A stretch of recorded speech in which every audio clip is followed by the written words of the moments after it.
Michelob Ultra. 95 calories, 2.6 grams of carbs. It's only worth it if you enjoy it. Enjoy responsibly. AB Michelob Ultra Light Beer, St. Louis, Missouri. Hi everyone, it's Sebastian Leggett, and you're listening to FC Dallas Soccer on the FC Dallas app.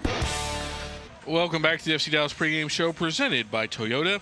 We've got just under 25 minutes to kick off here at Toyota Stadium, so let's go ahead and bring you the starting lineups tonight, and they are brought to you this evening by Advocare. We'll start first with the visiting San Jose Earthquakes and first-year manager Bruce Arena. Feels weird saying first year after Bruce Arena, but, you know, whatever. Daniel in net for the Quakes, Dave Romney, Daniel Muni, and Rodriguez across the back line for the back three for the Quakes. Vitor Costa, Ian Harks, Bo Leroux, and DeJuan Jones in the midfield, Joseph Martinez, Chicho Arango, and Christian Espinoza up top for San Jose. Now let's bring you the starting 11 for FC Dallas and first-year manager Eric Quill. Marta Paz, goalkeeper, University of Amsterdam. Shaq Moore, right back, Fort Lauderdale, Florida. Álvaro, center back from Brazil. Sebastian Ibiaga, center back, Duke University. Marco Farfan, left back, from Portland, Oregon. Sebastian Leggett, center midfield, San Francisco, California. Patrickson, mediocampista, Ecuador. Pedrinho, midfielder, Brasil. Anderson Julio, soy delantero y soy de Quito, Ecuador. Luciano Costa, midfielder, I'm from Argentina. Petar Musa, forward, from Zagreb, Croatia. And the subs tonight for Dallas, Lalo Sapubakar, Leo Chu, Siki Sabling, Logan Farrington, Michael Collodi, Nolan Norris, Anthony Ramirez, Kaike, and Bernard Kamungo.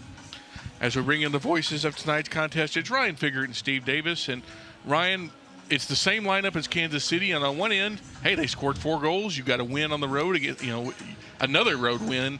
So the vibes are good, but it feels a little bit like the game that you won't let me bring up here, and that they ran back the same lineup.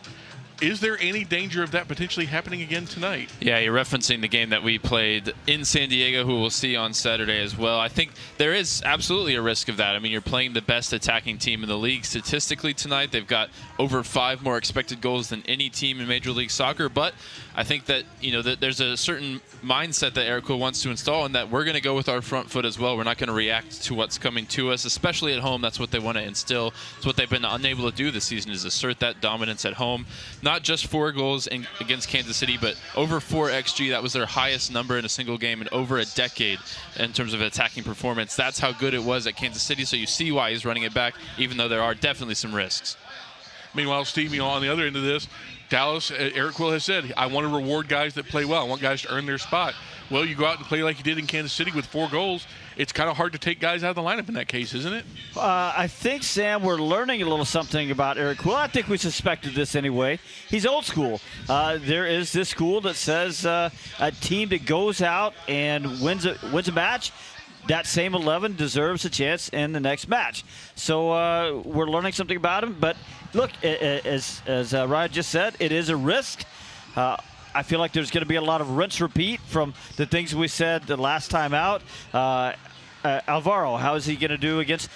Let's face it, this is a better front line than they played against Sporting Kansas City. There's not a lot of defensive midfield cover in front of them. Those are all attack-minded midfielders in front of that young center back. So I just throw up my shoulders and say, we'll see. Well, in that same vein, let's talk about Alvaro a little bit. And, Ryan, I'll come back to you, because one of the things we've talked about a lot on the postgame show and on the FC Dallas agenda, which you can hear out every week during the FC Dallas Radio Network podcast feed, is Eric Quill's desire to bring forward young guys, bring forward young prospects through the academy, and in this case, a find from Portugal. Yeah, so on one end, it's kind of hard to fault him for doing it when he's doing exactly what we want him to do. Exactly. I mean, I think there has been at times, players that we would have liked to see more of, especially, academy talents, but you can't knock Eric Quill for playing young players. I mean, you think about Kaike, Pedrinho, and Alvaro. They may not be academy products, but they're very young players to be getting the type of minutes that they're getting in this league. And look, he showed that last week he was up to the task, 47 out of 49 with his passing. He won every duel. He was pretty dominant physically against one of the best center forwards in the league in Dejan Joveljic, but it's a different task tonight, like Steve said. Chicho Arango has been doing this, and he's been doing it against FC Dallas specifically for years now, no matter where he's been. LAFC, RSL, and now San Jose. Alongside him, one of the all-time greats in Major League Soccer, and Joseph Martinez, who's in the twilight of his career, but still been very effective this season. This is a big test for him, and Ibiaga alongside him to help him throughout this game, give him that communication and make sure that Dallas doesn't get off to a bad start at home. That's been their Achilles heel all season long. And in that same vein, Steve, is someone that has seen a lot of young center backs and a lot of very veteran forwards. What's something Alvaro's going to have to do if he wants to hold up against that very potent front line of the Quakes? I think he's got the physical strength to match up against Martinez and Arango, but they're two very clever players, and they can pull him out of position. They understand how to play off a back shoulder, and then, as soon as they see that center back's head turn, then they go. So they've got all the tricks in the book. So he just got to stay super aware. He's got to listen to Ibeagha beside him because Ibeaga's got the experience. So does Marco Farfan. So does Shaq Moore. So he's got and Sebastian Lletget ahead of him. So he's got all that working for him. He's just got to pay real strict attention. And look, things happen fast out there. Well, and tonight we talked a little bit about Alvaro. The midfield itself, as we both of you noted, it's an attacking-minded midfield. They're getting a little bit of a different look because they're going to have to deal with wing-backs as well. They're a three-man back line for the Quakes. Ryan, that's going to present a little bit of a different challenge, but what specifically will that challenge be for the FC Dallas midfield triangle? I think obviously these players that are in there with Patrickson, Lletget, and Pedrinho, they're not defensive-minded, but the one way they can help Dallas defensively is with possession. Can they keep the ball? They have a numerical advantage in the middle of the field with Harks and LaRue. It's been a pretty good tandem for San Jose, but it's 3 against 2. Can you pass around them, find the triangles, and make sure Dallas has good structure with the ball? I think some teams like to be defensive in terms of sitting back and bunkering and setting your line really deep. Some teams can be defensive by holding the ball well and making sure they don't give it away in bad positions. That's what Dallas has to be tonight with this set in midfield. The thing I worry about with all that is that as we saw this lineup against Sporting Kansas City, you could probably surmise it was a little bit of a surprise for Sporting Kansas City. It ain't a surprise for Bruce Arena.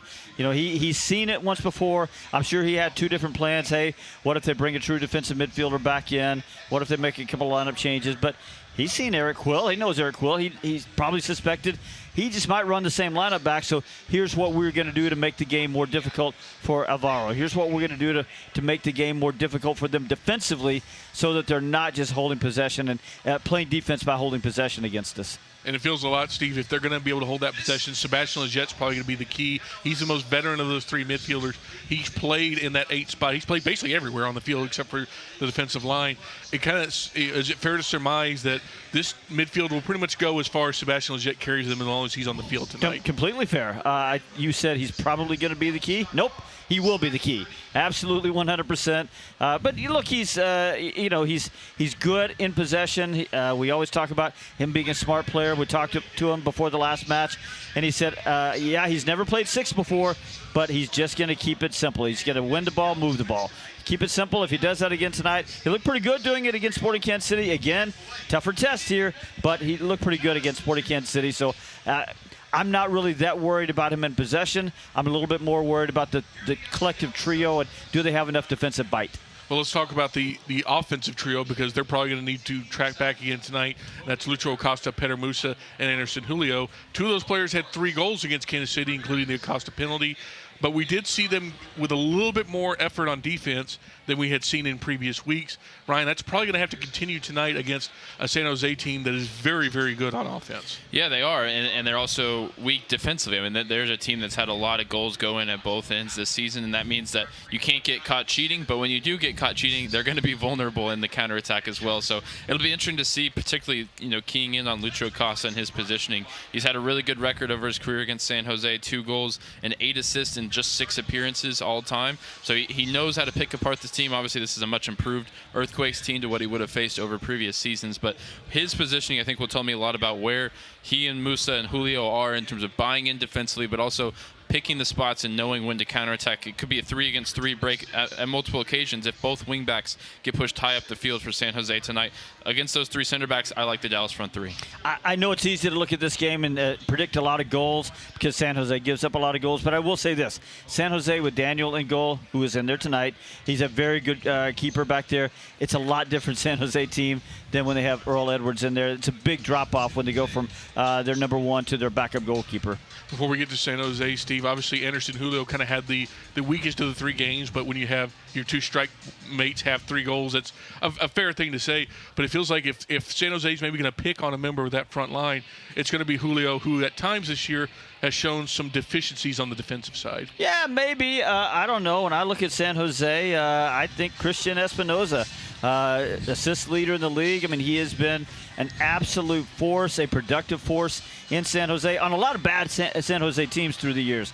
But for me, he's one of the better wingers. He's definitely one of the better wingers in the league. So I sort of see that as being the danger side. And then we'll see how Martinez and Arango sort of set up. But I can see them playing a little bit more interior and then letting the left side of wingback provide the width on the left side. Well, talking about the Quakes, they've got 1 win in their last 6, but they haven't been losing in that stretch. They've got 4 draws, so they've only lost 1 of their last 6. Of course, Bruce Arena, the most MLS of coaches, 590 games coming into tonight. By contrast, as we mentioned in our first segment, Eric Quill has 17. That will probably be one of the biggest disparities we see, not just this year, but ever when it comes to coaching in MLS. And Ryan, when it comes to what San Jose does this year, it hasn't been real complicated, but it has been effective. Yeah, and one note on the draw number before I get to that point. This matchup has featured the most draws of any matchup in Major League Soccer. 7 out of 11 since 2019. That's the highest percentage of any matchup in that time. Just a weird quirk that, last year the home side won in both games, but since 2019 there's been a lot of draws in this matchup. But talking about Bruce Arena and the Earthquakes, I think first of all, he's not just the head coach, he's the sporting director, and he was really integral in bringing in a lot of talent, bringing in a lot of former New England Revolution players that he knew very well. I mean, they brought in 22 players across the last 2 windows. 7 of them have played for Bruce in a previous stop, most of them at New England, as the rain starts to fall here at Toyota Stadium. But he knows these players, he knows how to motivate them, and he doesn't complicate things, as Sebastian Lletget told us. That's his style of coaching. It's been effective for a long time, and it's been effective early in his tenure in San Jose. Yeah, I wrote about this a few weeks ago for Soccer America magazine, how that's been his coaching MO the whole time. He does a really good job of not asking players to do things they cannot do. He puts them in good positions, sets them up for success, and he's had a lot more success than failures in Major League Soccer. Going back to his championships in the very early days with DC, through those 3 titles with the Galaxy, Supporters Shield when he was at New England. So he's, I think, doing a real good job with San Jose again this year. Well, as the rain begins to fall here at Toyota Stadium, of course, right as we almost get ready to start full pregame here, let's go ahead and get to our keys to the game. They are presented by Toyota, and they're also presented by Steve Davis. Thank you, Sam. It sounds, for all the good listeners who tuned in last time, it's going to sound a little familiar because we still need number 1 midfield balance. All 3 of these midfielders for FC Dallas being attack-minded, so they've got to make the midfield a tough place to operate for San Jose. They got to get close to players, close passing lanes, close shooters. They didn't do that once against Kansas City, paid the price for it. Number 2, Alvaro has got to continue to step up. He did well enough in his first start, but it gets tougher now. San Jose, as we just mentioned, the front line is much better than Sporting Kansas City, so get out of position. Martinez, Arango, they will punish you. Number 3, Sam, better set-piece service. Just 1 goal off a free kick, a corner kick all year. For a team that's struggling like FCD is to score at home, a set-piece goal could really help the cause tonight. Starts with a little bit better dead ball service than they've been getting, and those are your keys, presented by Toyota. Thank you, Steve. And I'm going to add 1 stat onto that as well per our friends at Opta. Dallas has the 29th amount of crosses in MLS this year, but when they do it, they're very good. They're 2nd in the league in cross efficiency, so maybe that, in addition to some dead ball service, would help Dallas put some goals in here. But that's going to do it for what is quickly becoming a rainy edition of the FC Dallas pregame show. When we return, Ryan and Steve will get you ready for what could be a very interesting event here at Toyota Stadium between FC Dallas and the San Jose Earthquakes. This is FC Dallas Soccer presented by Toyota on the FC Dallas Radio Network. So, what'd you do this weekend? Well, just took the Tacoma off-road, deep into the woods, got to this hidden campsite only it could reach. Nice. I hooked up the boat to the Tundra and hit up the lake. Towed it like a pro. Had the whole lake to ourselves. Hey, wait, did I mention I went rock climbing too? Yeah, thanks to the Tacoma's crawl control. Well, sounds like we both had fun weekends. Mine was better. The Toyota Tundra and Tacoma are built for all the fun. Test drive at your local Toyota dealer or visit Toyota.com today. Toyota, let's go places. Feature availability differs based on trim. See Toyota.com for details. UT Southwestern Medical Center in Dallas, Texas, where discoveries change lives. The spark of collaboration that fuels bold thinking in our labs. The spark of inspiration that motivates greatness in the next generation. And the spark of innovation that pushes the boundaries of today's care. At UT Southwestern, teamwork and talent combine to fuel discovery, education, and healing. UT Southwestern. The future of medicine sparks here.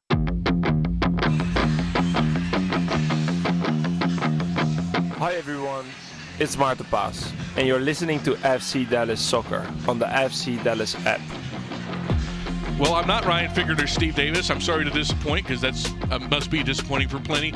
I'm Sam Hale, your pre-half and post-game host, and we're going through a little bit of a delay here because literally right as we were doing the keys to the match with Steve Davis, the rain started falling here at Toyota Stadium. They've cleared out the lower deck here right below us on the west side because, of course, the east side is under construction. NewToyotaStadium.com for all your information on that. But they are currently holding the teams as they were just about to come out for the anthem and all the pregame facilities.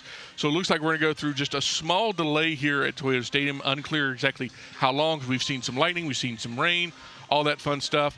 So what we're going to end up doing right this second is we're going to throw it to the FC Dallas agenda. We've been promoting it all throughout the show. So let's give you a little bit of a taste of our most recent episode. It was with the great Mark Followell, who had been the longtime voice, both going back to the Burn as the PA and the longtime TV voice. Ryan and Steve interviewed him. They talked about his favorite calls, how he got involved with the club, all sorts of great stuff. And then as soon as we have an update, we will come back with you. But for now, let's go to the FC Dallas agenda featuring our friend Mark Followell.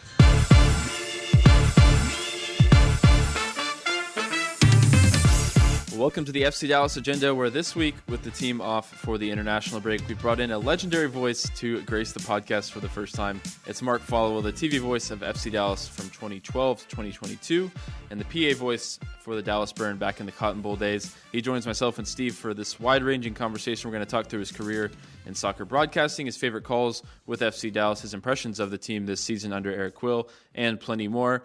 We'll throw in some SKC preview. Garrett will rejoin us for that ahead of the team's trip to Children's Mercy Park this weekend. That'll be at the end of the episode. Gentlemen, Steve, welcome back. I hope everyone enjoyed a nice weekend. We didn't have a game for the first time since February. Steve, I'll start with you. How are you doing? I'm doing good. That doesn't mean I was completely checked out from MLS. There was a limited schedule, and of course I sat in on a couple of those, so I still got my fix. And Mark, we got to welcome you on to the podcast. Welcome to the FC Dallas agenda. Ryan, it's a pleasure to be here. It's good to reunite with you and, of course, my longtime broadcast partner, the one and only Steve Davis. It's great to talk. Last week, my wife's birthday occurred last week. It occurs at the same time every year, interestingly enough. It's a funny thing about birthdays. And so we made our weekly trip to Cabo for our yearly trip, to Cabo for her birthday. And so we were there, so I was a little checked out on a lot of things in the world of not just soccer, but sports. But I kept up with some important things, too. So I wasn't totally checked out, but there certainly were parts of me that were very checked out last week. But it's great to be with you guys and really good to catch up. Absolutely, understandably so. And, I couldn't get you to join poolside, with a nice drink in hand. So we got you back this week. No problem. You have to worry about what I would have said if I had a nice drink. Yeah, no, it could have been a little more colorful of an episode for sure. I think I want to, go back to the beginning a little bit before we get into some more, contemporary topics and talk through, some of your favorite calls and your experience as a member of the Apple TV crew of late. Talk to me about how you first got into broadcasting with FC Dallas, your origin sort of with the Dallas Burn and doing the PA at the Cotton Bowl. Well, look, my love of soccer goes back to watching the World Cup on 1986 when the only thing you could get it on in the United States was Telemundo. And my mom saying, "Well, son, I didn't realize you watch soccer that much. I can't understand what they're saying, but they sure do sound like they're getting really excited about it." So that's...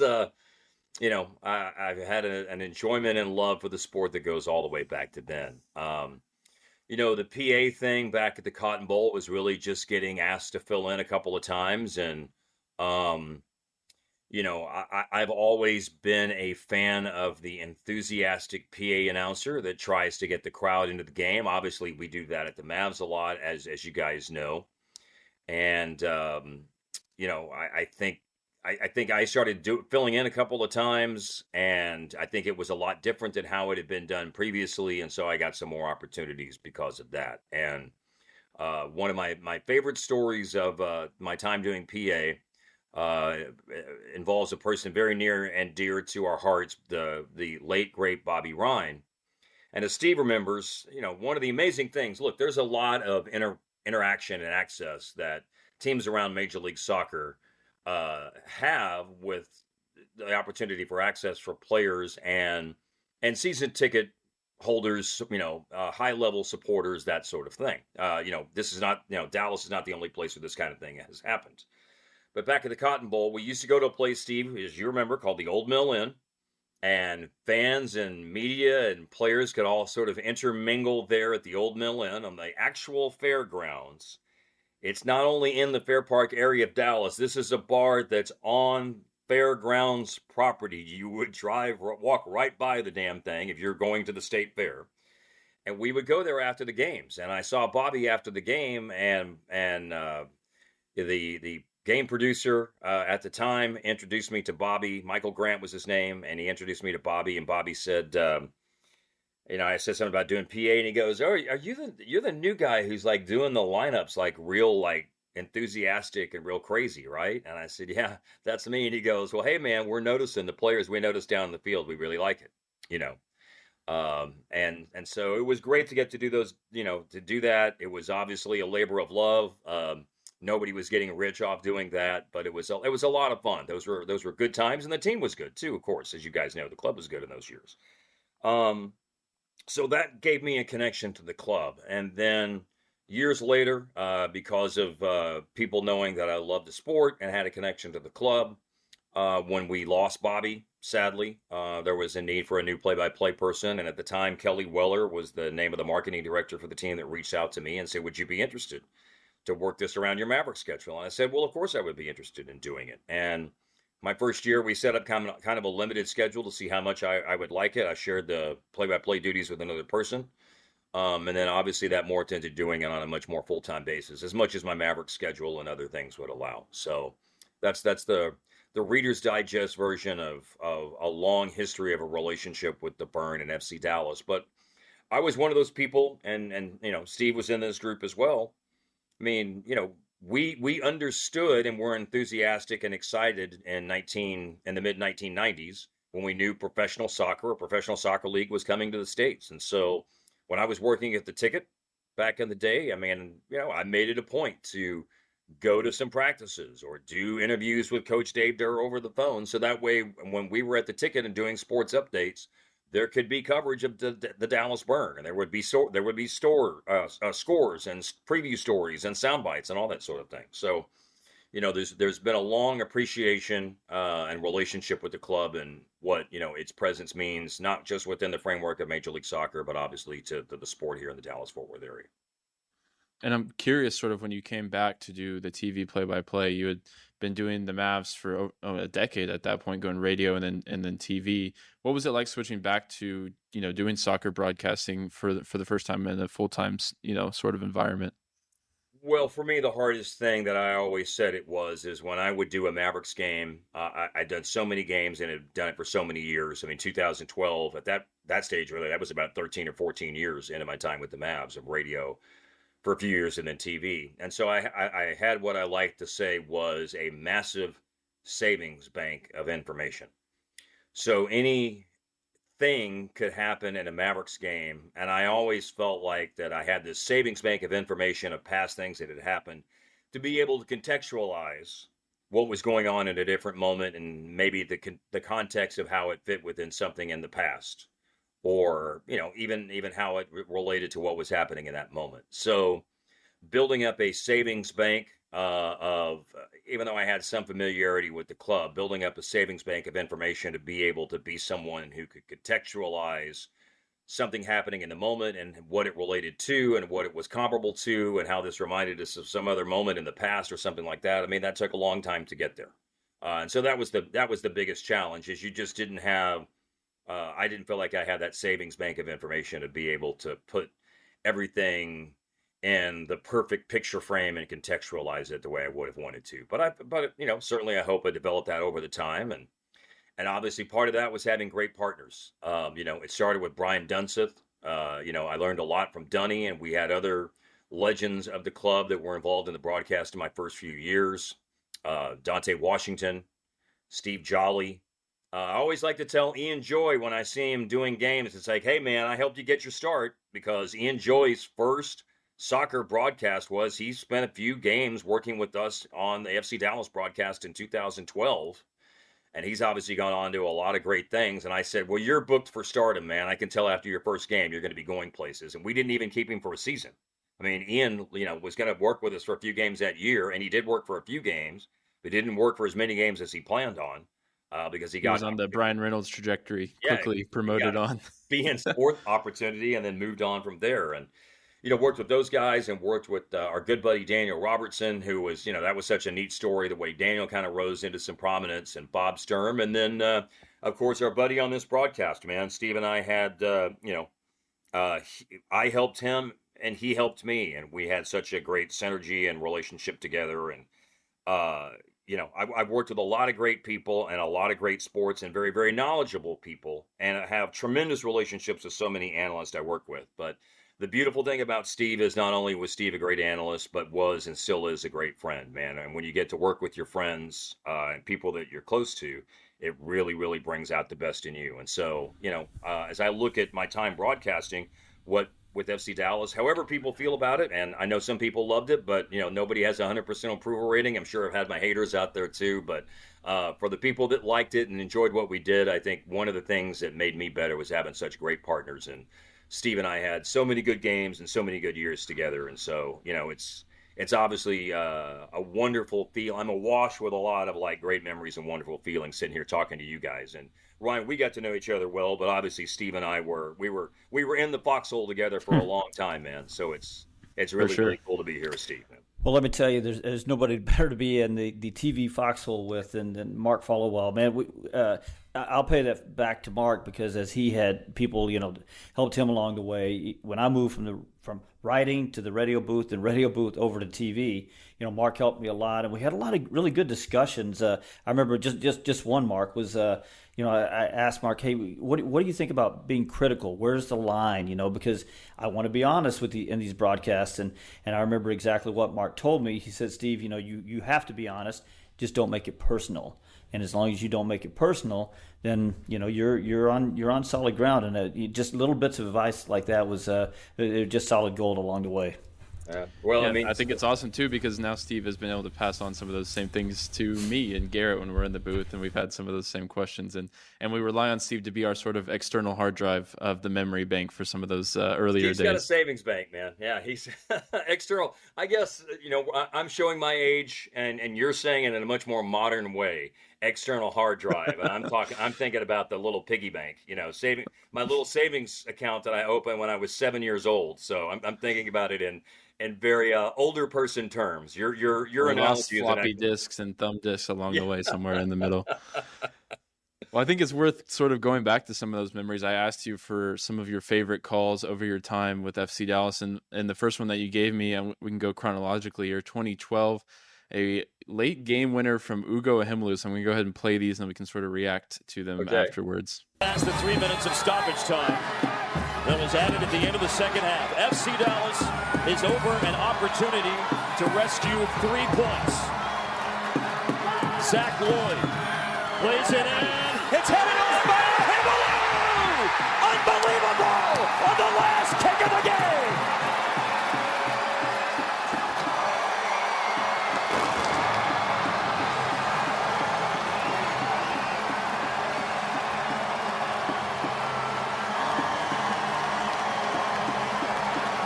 So why was that one that had to be in the top, 5 or 6 moments that you gave me, going back to your debut season in the booth? Well, it was the first chance I ever had to call a moment like that, a last kick of the game winner. That was, unfortunately, the shame of that was Ugo's, I think that was his last game. It was certainly his last goal, and I think it was his last game. I think that he had a concussion situation come up in training later that week, and it was serious enough that, it never got resolved, and he didn't play with the team anymore. So it's sad to see it in that regard. And then another, but on the flip side, a happy moment. We were sitting there talking about our buddy Ian Joy.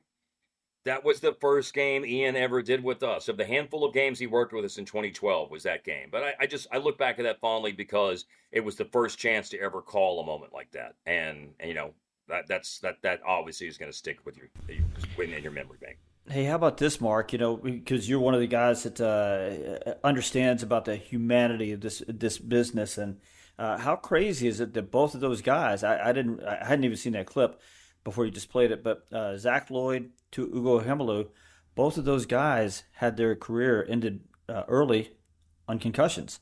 Yeah. And because Zach Lloyd, last time he played was, I'm pretty sure it was on the SMU field during the U.S. Open Cup match.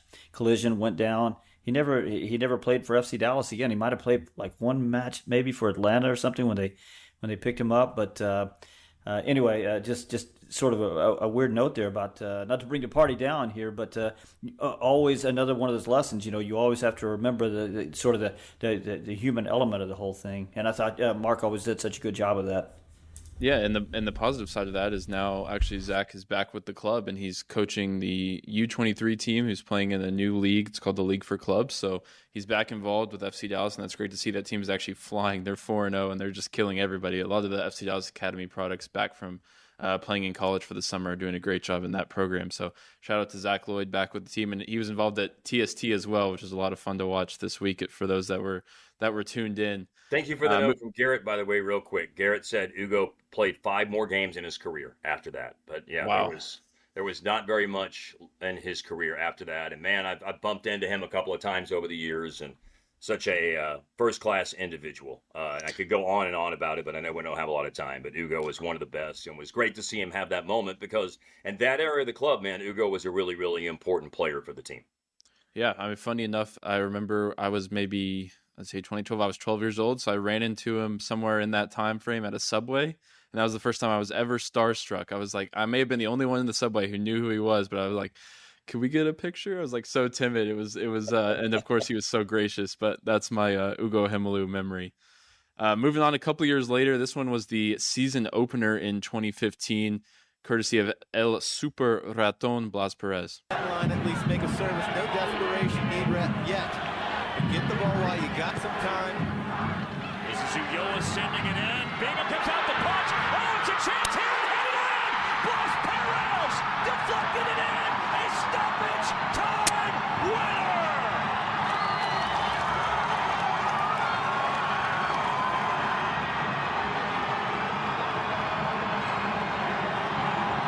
Obviously, another great moment, another late goal, and this one to kick off the season against San Jose in 2015. Yeah, it's fun. Look, stoppage time winners are always fun in this game. Steve and I had discussions about this. One of the things I like about that is look, there's debate about this. There's no right or wrong way to do it. This is just in my humble opinion, and I believe that was Steve Jolly that I was working with on that particular broadcast. Good memory. Great memory. And Steve was always good about, whoever he was going to follow the lead of whoever was doing the broadcast at that point in time. But look, there are moments where the important thing is to let the pictures tell the story. I mean, it's great to have the call and everything like that, but I think one of the really important things in good TV play-by-play is you got to subjugate your ego at times and realize that television is a pictures industry. Yes, it's a word industry, of course, as well.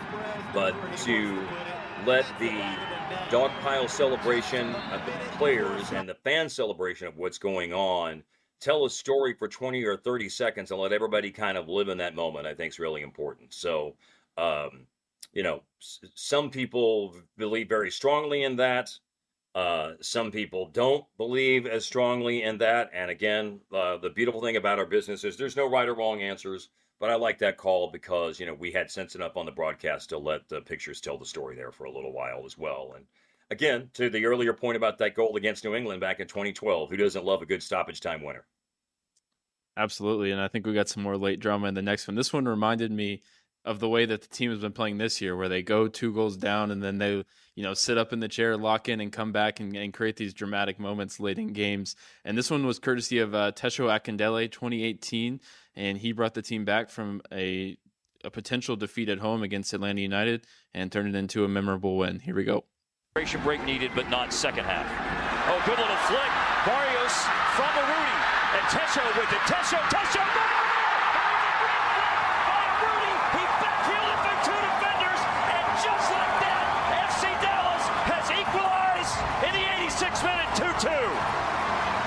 Minutes from Akindele. He hasn't had that many this year. It's Attilo Mascara has come in and taken some of those minutes. This was a big appearance for him, and man, did he just make it pay off with the corner kick. again by Barrios. There are options there. And there's another option. It touches. And it's a goal. FC Dallas. It's Tesho. You said he scores important goals. You can't get any more important than that. A lot of reaction. Who's going to get there first? Who just wants it a little bit more? Akindele's not in the play, then he gets into play. Just reacting first. Went off Lorenowitz, and when it went off him, the reaction was then made by Tesho. Yeah, it looks like Alan Kelly's getting a quick little check.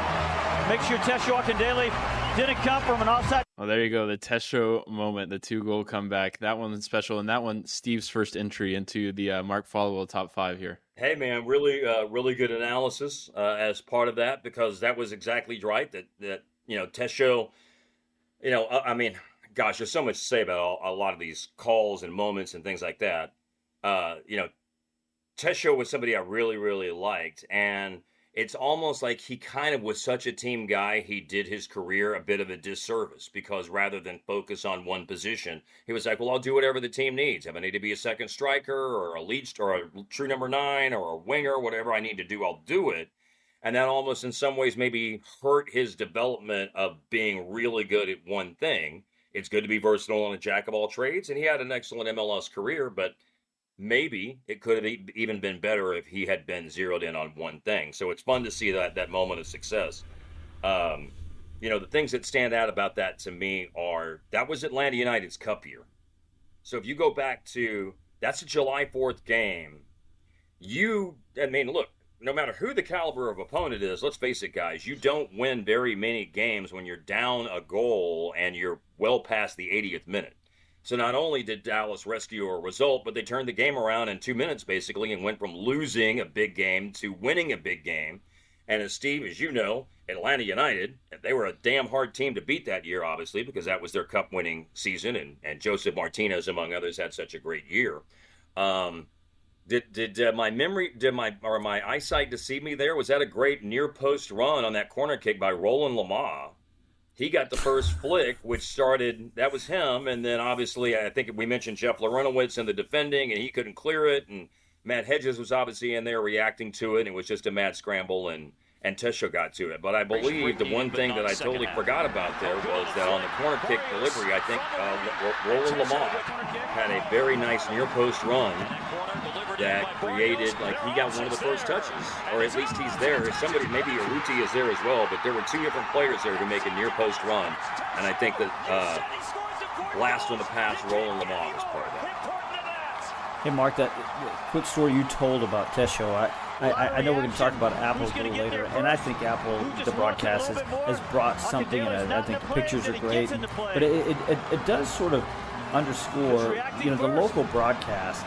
I think the story you just told about Tesho Akindele, we had that conversation plenty of times about how he subjugated himself for the team in that way, and how Oscar, back then, Oscar really trusted him in a lot of different roles, and how important that was. And I think those little things got a little lost, because, as many of good broadcast crews as there are out there in the Apple gang, that's the kind of thing that's the depth of knowledge that they're probably not going to have about, the guy that, let's face it, was, 14, 15, 16 on the roster, number, as far as all the way down. So anyway, I just think that got lost just a little bit, because we did have so many good conversations about Tesho and that particular aspect. And, I had a conversation with Derek Ray about this, and what Derek was telling me came from Ian Dark and their conversation. So these are 2 guys who are, some good advice. Here we go. Preeminent people at the top of the list in their business. And Mount Rushmore.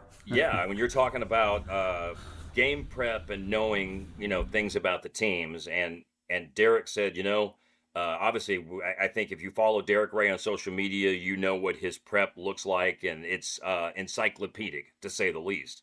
But Derek said to me one time, he goes, I was talking about this with Ian Dark, and Ian said, you can't know everything. And even when you're the local broadcaster, you can't know everything. But yeah, to your point, there's obviously greater challenges when you're coming in. And, look, it's always great on these Apple broadcasts when you get repeat teams over the course of time, because it's just like my initial comment about it, building up a savings bank or external hard drive, as Ryan likes to refer to it. But I love the reason that those calls are at the top of my list is because that was a very fun night. Again, the circumstances of the moment. I love Tesho, and him scoring twice is great, but to beat Atlanta United that year in that way was a great win, and will go down as one of my favorites in my time with FC Dallas. And to go from one of the unsung heroes of the club's history to one of the biggest stars that we ever had in Ricardo Pepi, this was him getting his start for FC Dallas and scoring his first ever goal against Montreal back in 2020. There were runners at the back post. The clearance got as far as Cannon. Barrios slides it in front. It's off Andrasic, and it's in! The goal is scored by Ricardo Pepi! They've done it to Montreal again! And what a moment for the 17-year-old!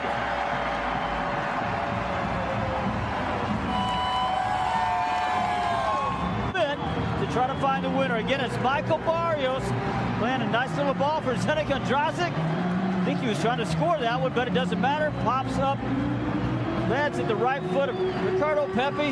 Young man knows what to do with it. He did score 11 goals between regular season and post. Sorry, you got cut off there, but to call such a special goal for a player who went on to do so much and continues to be a rising star for U.S. soccer now playing at PSV, that is one to definitely to earmark for something like this in the top 5. Man, Ryan, I didn't know that I picked out 2 goals for this, where Maxi Urruti had a back heel to set up Tesho, and that wasn't necessarily a back heel there by the Cobra. It kind of was, though. I mean, it was an interesting. He was trying something. Maybe it was a mishit or something like that. I don't know, but we certainly had some interesting setups for some of these goals when you go back and watch the highlights that I totally had forgotten about. To your point, I mean, you brought up part of what makes that goal special, Ryan, is obviously Ricardo Pepi. And, the other things that stand out to me, again, who doesn't love a good stoppage time winner, or in this case, equalizer? That was a game that was very frustrating. Maxi Urruti had come back and scored against Dallas, and to his credit, as most good players and most classy players do, he didn't celebrate against his old team. But that was a game that, man, I don't know how you were feeling in the last moments of it, Steve, but I was really discouraged because it's like, well, damn it, they're going to lose a home game here to Montreal in the second game of the season. This is a bad sign to start the year to lose a game like this. So they salvaged something, and, they always had a history because they did it the year before. Remember, they were down 3-0 at Montreal the season before, and Cobra, Zdeněk Andrasic, was a part of a big comeback when they salvaged a 3-3 result. I believe Ryan Hollingshead had the equalizer in that game. So to salvage something was great out of that, because I was feeling at that moment, I was like, man, they're gonna lose this thing to Montreal. This is a bad loss. And then, of course, the other thing that we didn't know in the moment is the world was about to shut down. That was the other thing. I mean, that goal happened March 7th, 2020. This is my goofy memory. I don't even, I didn't need to look that up. It's just stuck up here. You wear earplugs, so it all as you said. Yeah. Nothing falls out. But yeah, to have that, to score that goal, and that's kind of your last FC Dallas memory for about 3 or 4 months as the world shuts down was something that I look back on, and fondly isn't necessarily the right way to say it because that was such a weird time in all of our lives. But that was a great result that particular day, that's for sure. And obviously it was, a player who means a lot to the club. And Ricardo Pepi is a homegrown who's gone on to so many great things, but obviously has been very invested in staying. And, he's come back to many games and still obviously has many, many good feelings in his heart for the club.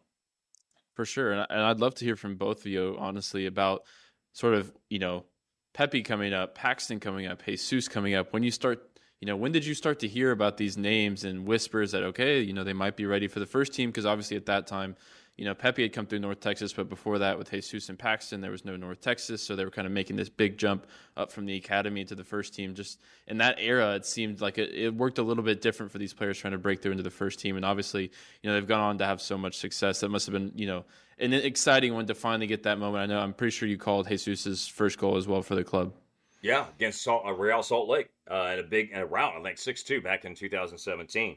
From my perspective, you knew about Jesus because he was David Ferreira's son.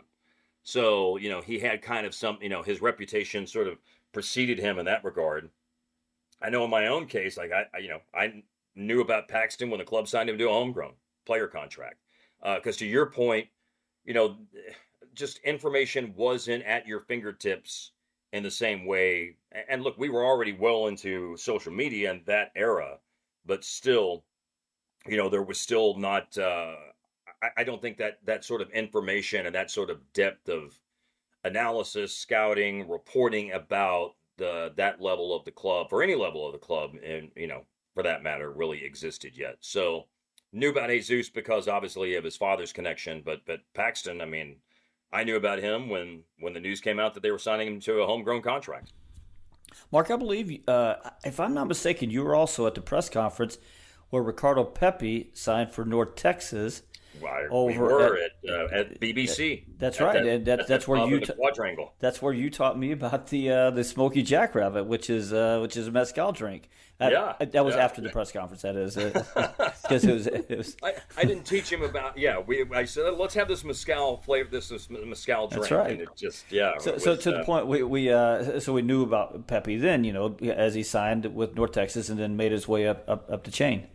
Yeah, but you know what? I mean, before then, Ryan, I didn't know really much about Ricardo Pepi. I think the only reason I would have heard is because, he was having some success at the academy. But that day at the press conference, I didn't know he was going to be until a few minutes beforehand, until we were there and found out 30 minutes before it was officially announced that he was going to be the first player signing for North Texas. So, but obviously, especially for FC Dallas and that period of time for the club, given the academy and the performance of the academy and the success of those players. I mean, those were always very, very special moments when Paxton did something or Jesus did something or Ricardo Pepi did something. To call those were, all the great moments that we've shared are special in their own way. But when it's your homegrown guy, then that has a lot of meaning to it.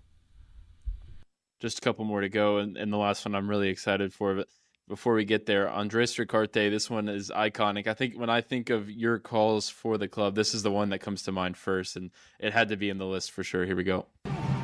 Sends it in the direction of the back post, headed down by Hedges. Hara, edge of the area, scoops it in front. Away by Figueroa, farther away by Houston. Now off the volley. Oh, what a hit! Welcome to Dallas, Andres Ricarte! Golasso gives FC Dallas the lead. You got the two clearances by Houston, and bam! Look at Marco Maric, the goalkeeper there. He barely moves. He knows he's beaten. What a shot. I think the highlight package sort of rudely cut you off there, but welcome to Dallas, Andres Ricarte. That one will always stick with me. That's on the list just because I think in my time doing games with FC Dallas, unless I'm missing something, I don't think there's just been a more sensational individual golazo than Andres Ricarte there against Houston. Obviously, Velasco's first goal and the length of the run that he had in that play was really special and a great finish. But those are bangers, as they like. That's a certified banger right there. And we didn't have a whole lot of those, but that to me is the creme de la creme of just great individual moments by an FC Dallas player when it came to goal scoring. Absolutely. And this is the one that I was teasing, the penalty kick shootout, the highlights from it. That was against Minnesota United in the first round of the playoffs in 2022. A nice cold night at Toyota Stadium. You actually shifted over to the radio booth. Why don't you set the scene a little bit before we play this one? Oh, well, I mean, the crazy thing about that scene was that I had to work a Mavs event that night. It was like a season kickoff luncheon, so we had an 8:30 game. So, Steve was on standby to do play-by-play if I got caught in traffic getting back from that Mavs event. But I rolled in at 8 o'clock. But as you guys remember, it was 1-1 after 120 minutes. Steve, did Velasco score the goal in regulation? It was Quignon, I think, if I remember. Oh, it was Facundo Quignon. That's right. He didn't score many goals, but damn, he scored some big goals in his time. Only the important ones. And I think that, what stands out to me about leading up to the shootout for that game is it's a 3-versus-6 matchup. They'd had such a great year under Nico. Nico did a masterful job, not just of tactical soccer coaching, but I thought he did so much to rebuild a beaten down psyche of the club from a really bad 2021. and I thought, really did a great job that year simplifying things. They added some really important talent. And so it's all of a sudden you go from 2021 being a very, very difficult season to 2022. Not only is this team good again, but this team has got a real chance to do something special. And then you're playing Minnesota, who you'd had a good history against. They were kind of an unknown, Steve, when it came to the playoffs, because Minnesota had been around, but they hadn't really burst onto the scene as a playoff performer with a lot of big moments yet. They've been in the playoffs, but they hadn't had like their big moment. So I go into that game thinking, they've got this. And then, I remember your part of the analysis that night, Steve. So, you said the team's playing like they're the moment's too much for them, especially in the first half of that game. It's kind of how I remember it. And I remember, you talking about like the team was just playing nervous and a little bit intimidated by the moment, and they managed to salvage enough of a result to put themselves in position for this penalty shootout that we're going to talk about. Well, they were playing nervous, and as you recall from there, it got them the next week because what we're about to hear, they escaped it in this time, and then the next time, the first 20 minutes against Austin were pretty much a disaster, and they actually played better in the second half and almost came back from that one too, but it was too big of a hill to climb. But for this one, well, I'll let you guys listen. 20 minutes have been played. FC Dallas 1, Minnesota United 1, and my friends, penalty kicks are coming. This will all occur at the south end of Toyota Stadium in front of a sellout crowd. Now Captain Will Trapp, he's quickly stepping back. He's going to get on with this quite quickly.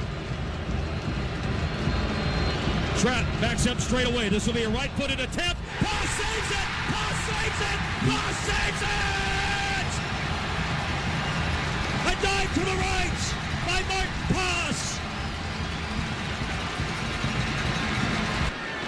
It's now 4-4, and the last attempt is Alan Velasco.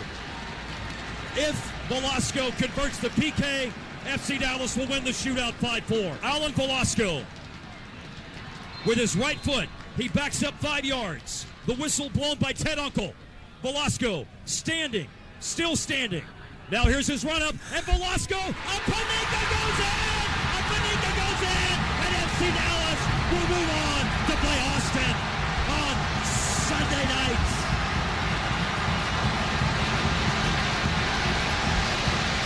How cheeky was that?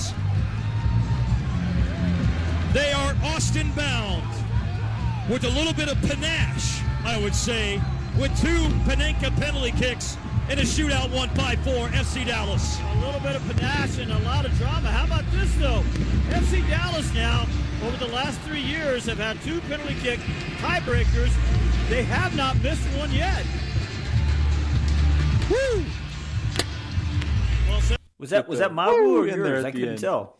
Well, I think that the great broadcaster Russ Hodges of baseball fame, of the shot heard around the world, Bobby Thompson, 1951, the Giants win the pennant, the Giants win the pennant. If nothing else, Russ Hodges, I think, has taught us all play-by-play guys that in big moments, if you just say the same thing over and over 2 or 3 times, that always is that's always a good part of it. So I think that's why you got Paz saves it, Paz saves it, Paz saves it, because it was the Giants win the pennant, the Giants win the pennant, the Giants win the pennant. So that was a really fun night, and we kind of talked in the setup of what made that such a great night. But look, let's face it, penalty kick saves when you're in a shootout. I mean, anytime you watch it around the world, in whether it's a Champions League final or in a World Cup or another big continental competition or anything like that, I mean, the reaction of the goalkeeper, the reaction of teammates, the reaction of crowd, the devastation of the penalty kick taker and the other team, those are incredible moments when the goalkeeper steps up and does something big. And so, obviously Martin Paz did something very, very special there. And of course, nothing's more cheeky and more risque and daring than a Panenka. And I guess the first person I think of that did that in a big moment, Alexis Sanchez did that for Chile in like one of the Copa America finals, where I think he had the winning PK attempt on his foot in a shootout and finish it off with the Panenka. So when you do that, man, you've got a pair. Because if it goes wrong, then you really got a lot of egg on your face. Unfortunately, as we may have found out this season, it's not as fun when it goes wrong. No, it's not. But it did. But it went right that night for Alan Velasco, and sadly, to Steve's point, I mean, look, when you've made it that far, you can start saying, "Why not us?" And it's a shame that things didn't go a little bit better to get. It's unfortunate. Starts to games, as you guys know, you can lose it early. Or you can put yourself in too much of a hole where it's very, very difficult and not realistic. And so, yeah, it's a shame things turned out the way they did the next week in Austin. What's cool about going back and reliving those moments is when you notice something that you hadn't noticed before a while ago, like you said about the near post run. Maybe you hadn't seen that before. I've heard that call because I think we used to use it as one of the intros on some of the radio broadcasts. But what I never noticed before, Mark, was that right before Velasco gets up there, as he's still standing, man, the crowd is saying it is quiet. Like you hear, I just noticed this. Like there's a little there's a roar, then a murmur, then another murmur, then dude, it was quiet in there. I think there's when those things happen, and I think broadcasters around the world do a good job of this. Sometimes people, look, I've seen media critics writing out there that they don't necessarily like whenever they show shots of people watching the game. But I think that's great, man, and especially what happens in a penalty kick shootout, and you're talking about this global sport.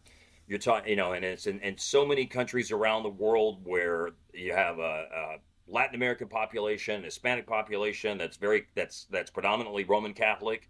And so people are praying, and like that to me, that is such a great part of this sport that, you're in that moment. And the reason, why it gets quiet, because people are like, number one, they don't want to be a distraction. And number two, a lot of people probably at that point are calling on the higher power that they believe in for some divine intervention to make sure that they win. And that's just, part of the great passion that exists in this sport. And obviously, all sports have their own unique passions, but there's clearly something special about this game. Yeah, and I think that actually leads me right to my next point, is that all 6 of the moments that you picked came in home games. I mean, those are the special moments when you get to really interact with the crowd at Toyota Stadium. And, I was impressed with even some of those, 2012, 2015, just how, loud and rambunctious the crowd goes. Obviously, it's a last-minute winner. This is the moment when you sort of lose your mind and go crazy. But they were loud, and I think it was cool to see you play off of that energy. We have a great, we, FC Dallas, have a great fan base and always have. And that goes back to 1996 at the Cotton Bowl. And Steve, covered those games for the Dallas Morning News at the time and can vouch for that. And, one of my most special memories is the TIFO that the gentleman did for me and Steve at the last home game against Sporting Kansas City in 2022 with the headset microphone. And thanks, Mark and Steve. And that just, that indescribably meant so much to the two of us because of the great fan support. I mean, when you're the voice of a team, you're the analyst of a team broadcast, you connect with the fans. People invite you into the homes, and that's I truly, really, really do think that despite the fact that the club has had its ups and downs, there's been a lot of great moments along the way, and fan support and reaction tell a story behind all of those moments. There's a great fan base for the club that's been there for a long time and been through some, again, good times and bad times. But, I think we see in all those good times what a passionate fan base FC Dallas has had for a long, long time. Why don't we take a quick break and step aside, and we'll be right back with some more Mark Followell after we've gone down memory lane. We'll talk about what he's up to these days with Apple TV.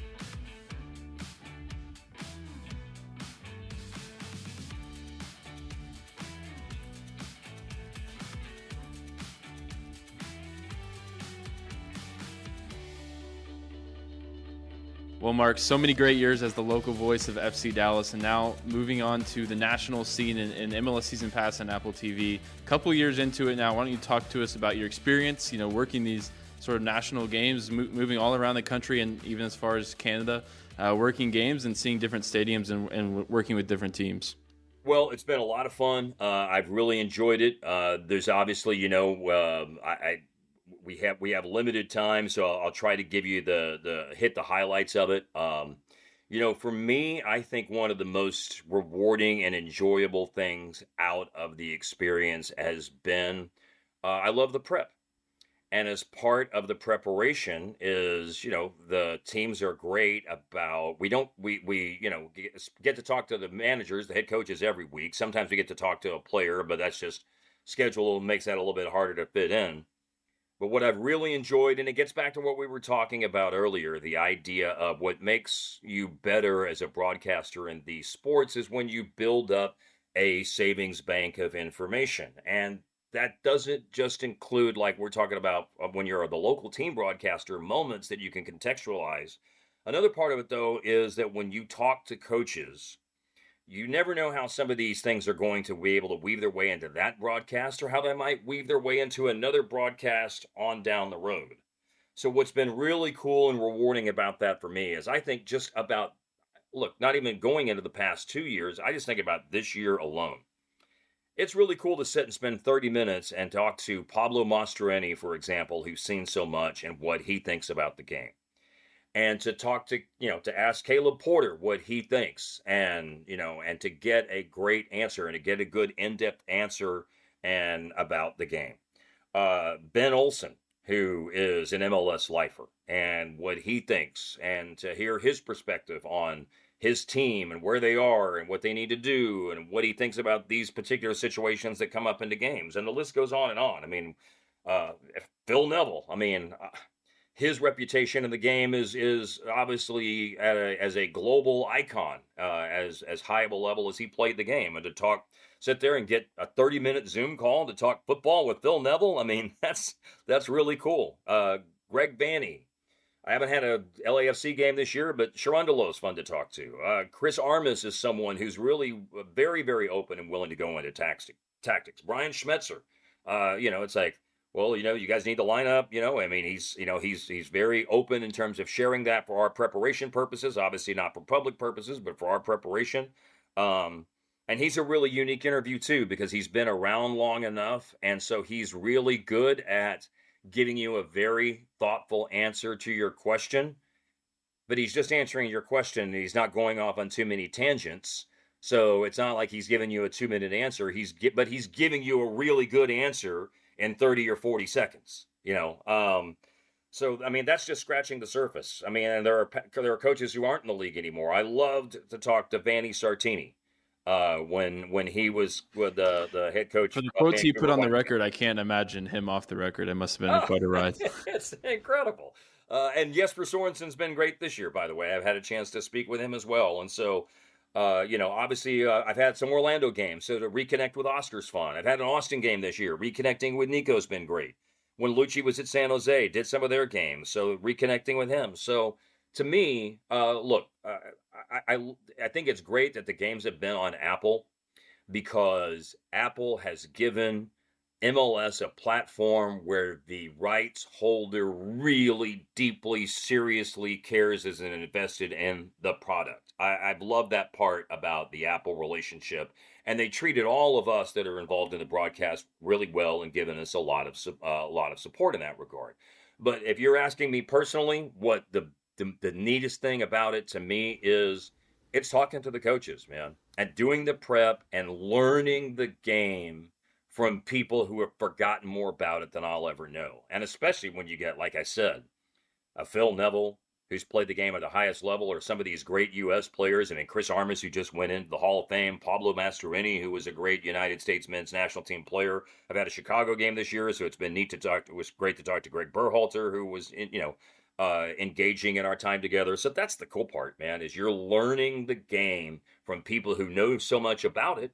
And so that helps your knowledge as you move forward as a reporter and broadcaster on the sport and just a fan. It's cool to know what these high-level head coaches think about the game and how that helps inform the way you watch the game and process it and learn more about it. And you got to call the first win for Eric Quill down in Houston in the opening day of this season. What have your impressions been so far? You've called a couple of games for us this year of the team and take us maybe into the booth in that moment, Anderson Julio's game-winning goal. Well, look, it was a lot of fun from the Eric Quill perspective of things, Ryan, because, we had talked to Eric that week, as Eric had told us, he grew up in Houston, so it was a Hollywood movie script for him to be able to coach his first game with FC Dallas as an MLS head coach and to go back to where he grew up and have all of his family there. So that's kind of my endearing memory of the game that particular night. When it comes to what I've seen out of FC Dallas this year, I would say that there's still, you guys have a better opinion on this than I do, because I haven't had as many games of FC Dallas as I've had over the last couple of years. But I think they're still looking for an identity. The Marco Farfan injury hurt, because that was one position where it just did not seem like they had with all due respect to the guys that pitched in, I know Nolan Norris, and again, you guys can speak to this better than I can, but man, I think of Marco and what a rock he's been for this team ever since he showed up, and then to miss him, that hurt, man. That hurt. I think that they have certainly, they've got talent at the 10 position in the midfield. They've got talent at the 6 position in the midfield. This is probably still a team that's missing somebody who can link play from back to front and midfield, I would say. And, they probably need, the back line still. The Urdigride signing was tremendous. That's one of the best moves. That's one of the best pieces of business that any team did in Major League Soccer in the offseason. Unfortunately, because he's not scoring goal, the goal scorers and the midfielders and the forwards are always going to draw the attention. But, Urdigride was a great ad. So, for me, they've had some very nice wins this year. Clearly, when I see the team, I see that there's still some spots on the team that still needed to be plugged. And they certainly have the talent that they have up front. And Anderson Julio is a great ad. And it's always fun to see Pedrinho, because we know his story about how, another North Texas SC guy. And he certainly had some intriguing moments this year. But I still feel like that there's, I don't know, there's maybe a bit of a search for an identity. And maybe identity isn't the best way to put it. I'll go back to what Eric Quill, again, learning from managers. The first thing one of the first conversations he said, and it's like, what I've stressed to this team, what's really important is consistency and the right mentality and the right competitive mentality through 90 minutes. And if you switch off for a few minutes over the course of 90 minutes, then you're really going to put yourself in a bad spot. And I haven't watched every game, but from what I've seen, there still seem like they're searching for that. There's been some games where it's been there, but obviously there's been some games where it hasn't been there, where there hasn't been the consistent focus that you need to get results in this league at higher levels for 90 minutes. So, some good moments this year, but obviously not as many good moments as they would have wanted. But the beauty of a Major League Soccer season, there's still a long way to go. Absolutely. We're 21 episodes into working on that question, so I don't think it's a knock against you. They haven't quite figured it out yet either. But I think the high points definitely. Some of it's getting the pieces in there, and then some of it still seems like they're not sure how all the pieces mesh together, I guess is maybe the best way to put it. And like I said, there still seems like there's searching for, can we maintain the competitive level and edge that we need to maintain for 90 minutes and not switch off at periods of time. Unfortunately, that seems like that's happened a few times. Well said, I think. Before we have to let you go here, I want you to have the opportunity to plug anything and everything that you're doing, where we might hear you next coming up maybe this summer. Well, let's see. Got a few. I'll be in Seattle, Real Salt Lake, New England, kind of going all over with MLS games in my schedule that I have for the rest of the summer. We'll have some more news here soon. There's some things going on outside of MLS this summer, so I'll be involved in some things that just haven't been officially released by the parties that officially released those things. So I'll defer to the PR people there to put out the press release, but we'll have some news real soon on that. We don't have any other choice. We're gonna have to have some news on that here in the not too distant future. And then obviously, I'm going on Channel 4 tomorrow because we're recording this on Tuesday, June the 10th, right? Is that today's date, the 10th of June? Yeah, so yes, we're 1 year to the date from the World Cup, and Steve, of course, is knee-deep in prep for the World Cup and the special role that he's got with World Cup 2026 and what he's doing with the North Texas aspect of it. And I'm going on Channel 4 tomorrow to talk a little bit about that. And, there's obviously a lot of talking points going on around that. I'm just a play-by-play guy, so I can, what's exciting me about that next year is, for example, in Asia, Uzbekistan and Jordan. I know people have varying opinions on the 48 teams in the World Cup, and I don't want to debate and litigate all of that. And I don't, you guys may love it. I don't know. I have not had that conversation with If Indonesia gets there, we will love it. What's that? If Indonesia's there, we will love it. I promise you. So I had Uzbekistan last summer in the Olympics for NBC. And obviously that's an under-23 tournament on the men's side. That's not the full national team. But, I knew that there had been a huge investment in the sport to try to elevate their stature. And it's like, hey, man, with this new 48-team field, there's going to be teams all around the world that are going to have these first opportunities. And they didn't even have to go to the next round. They've done it in this round of qualifying in Asia. Uzbekistan has punched their ticket to the World Cup next summer. And look, the world is what the world is in terms of, there's people like to bitch about a lot of things. And there's certainly a lot of people who have let their negative opinions be known about expanding the World Cup field to 48 teams. But I'm excited about it. I think it's really cool. Because there's going to be really neat, interesting stories that can be told. And there will be debates, I'm sure, about the quality of these teams belong there, but we don't know. Look, Uzbekistan is led by a guy named Eldor Shomurodov, who plays at Roma, who's been in Serie A for 5 or 6 years. So who knows what kind of moment he'll have next year. And I just think there's going to be some really neat stories in the World Cup to tell next year.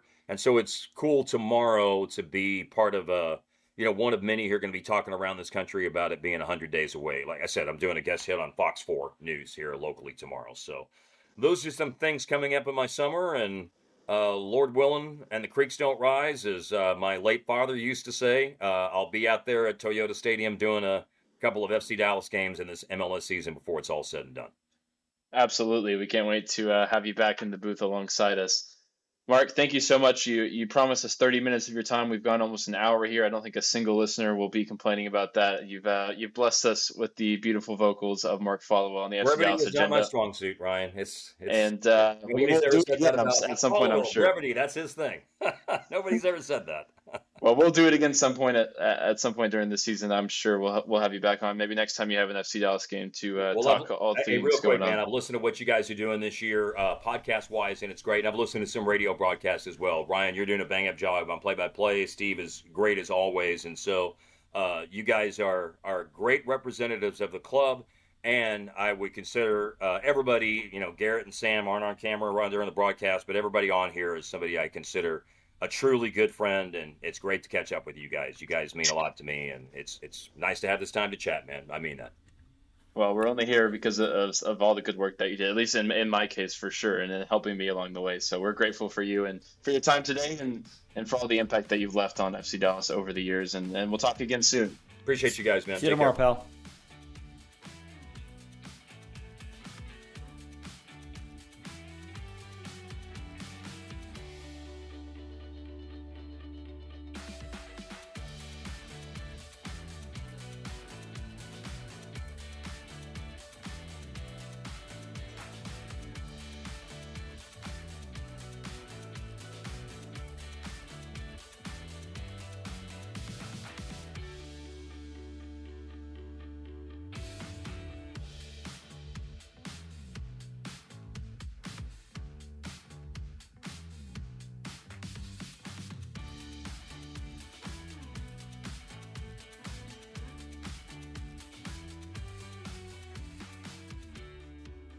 So, what'd you do this weekend? Well, just took the Tacoma off-road, deep into the woods, got to this hidden campsite only it could reach. Nice. I hooked up the boat to the Tundra and hit up the lake. Towed it like a pro. Had the whole lake to ourselves. Hey, wait, did I mention I went rock climbing too? Uh-huh, yeah, thanks to the Tacoma's crawl control. Well, sounds like we both had fun weekends. Mine was better. The Toyota Tundra and Tacoma are built for all the fun. Test drive at your local Toyota dealer or visit Toyota.com today. Toyota, let's go places. Feature availability differs based on trim. See Toyota.com for details. Welcome to the world of WinStar.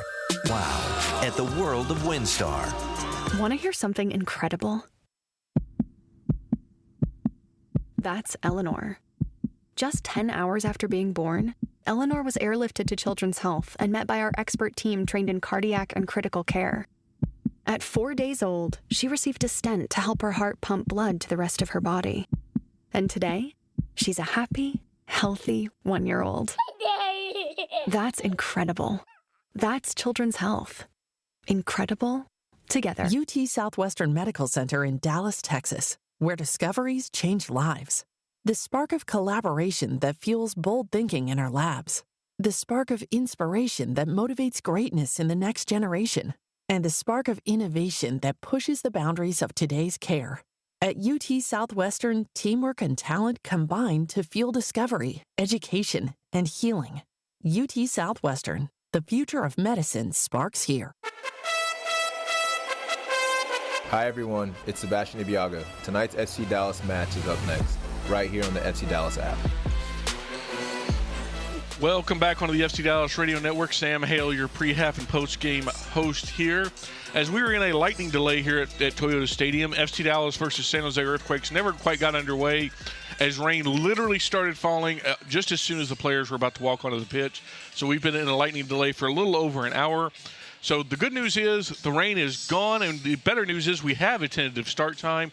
9:05 is the tentative start time here at Toyota Stadium. They'll get underway. They'll need to warm up and do all that fun stuff, but we're looking at a kickoff time, barring any changes or anything, for 9:05. So we're going to stick with a little bit of rain/lightning delay theater here. You just heard the FC Dallas Agenda's long-form interview with friend of the show, of the broadcast, of the team, of really everyone, Mark Followell, telling all his memories going back all the way to the Dallas Burn.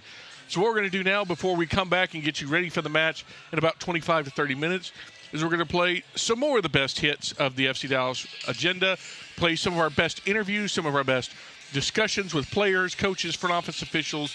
You'll hear a little bit of that, and then as we get closer to the projected kickoff time of, again, 9:05 is what we currently believe kickoff time will be here from Toyota Stadium.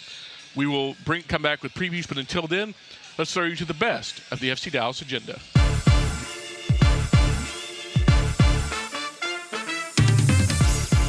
Well, for episode 2 of the FC Dallas Agenda, we've gone big again with our guest, Chief Soccer Officer Andre Zanata, joining us here in Portugal. Andre, welcome to the pod.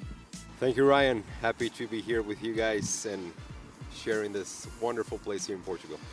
And you've hardly had time to enjoy it. You've been working the entire time. I don't think I've seen you not on the phone except for right now, and even now we're waiting on a call potentially. So how are you staying busy with everything going on in the transfer window? I would say this offseason has been the busiest in all my time here in FC Dallas. So we made a lot of moves. Some of them, most of them, we felt were necessary things that we needed to move here. Especially with a new coaching staff coming in, new head coach. So it's been pretty busy, but it's good. I feel good about the team shaping up and how Eric is approaching with the players and seeing the environment here. So, but still more work to do. Yeah, and talk to me a little bit about what it's like to be in an environment like this for preseason. You're a big soccer guy, obviously, and this is just soccer first all the time. How is it like for you so far? Yeah, that's the third year we come to Europe, and we feel it's a great place when you come and you have the players, and we spend time with the players with the staff, and really create this bonding among all of us. It's going to be a long season, a very important season for us, and this relationship that we create starts right now. We have new faces coming, so they start to get to know the other players, our culture, what is FC Dallas, what are we expecting from them, and here in Portugal we live and breathe soccer all the time. So it's been great. The facilities are amazing, and the food is very good. So I think everybody is enjoying so far. Checking all the boxes for sure. You mentioned already the major departures from the team this offseason. You know, some fan favorites leaving. Jesus, Paul, and Alan recently announced at the time of this one going out. Talk me through some of those decisions. I mean, those are hard decisions to say goodbye to guys that have been here a long time or mean a lot to the organization. True, that's not easy. Players of that caliber and players that gave us so much, it's not easy. Not an easy decision. But the only case that I can say was not expected was Alan. I was having conversations with Jesus, his staff, Paul, and his agent. And there were conversations about moving them for different reasons. In the case of Jesus, and this has been a conversation, ongoing conversation for a while, that he wanted to try something different. He's been in FC Dallas all his life, and we understand when a player he needs some other motivation to go somewhere else, and then my job is to try to get the best for the club, because Jesus is a very valuable player for us. And then I think we got a good deal with Seattle, and Paul the same thing. It's sometimes also in the world of salary cap that we are in, we need to open up some space to bring other players that we want to make, moves that we want to make. So that's what we did with Paul. And in the case of Alan, that was not expected. We recently signed Alan to a new deal, so we wanted him here for a long time, but just like it happened in the past year, and we bounced back when we transferred Ricardo Pepi. We got an offer that we couldn't refuse, and Alan was the same. And when the player comes to you and said, "Hey, I want to go back to Argentina.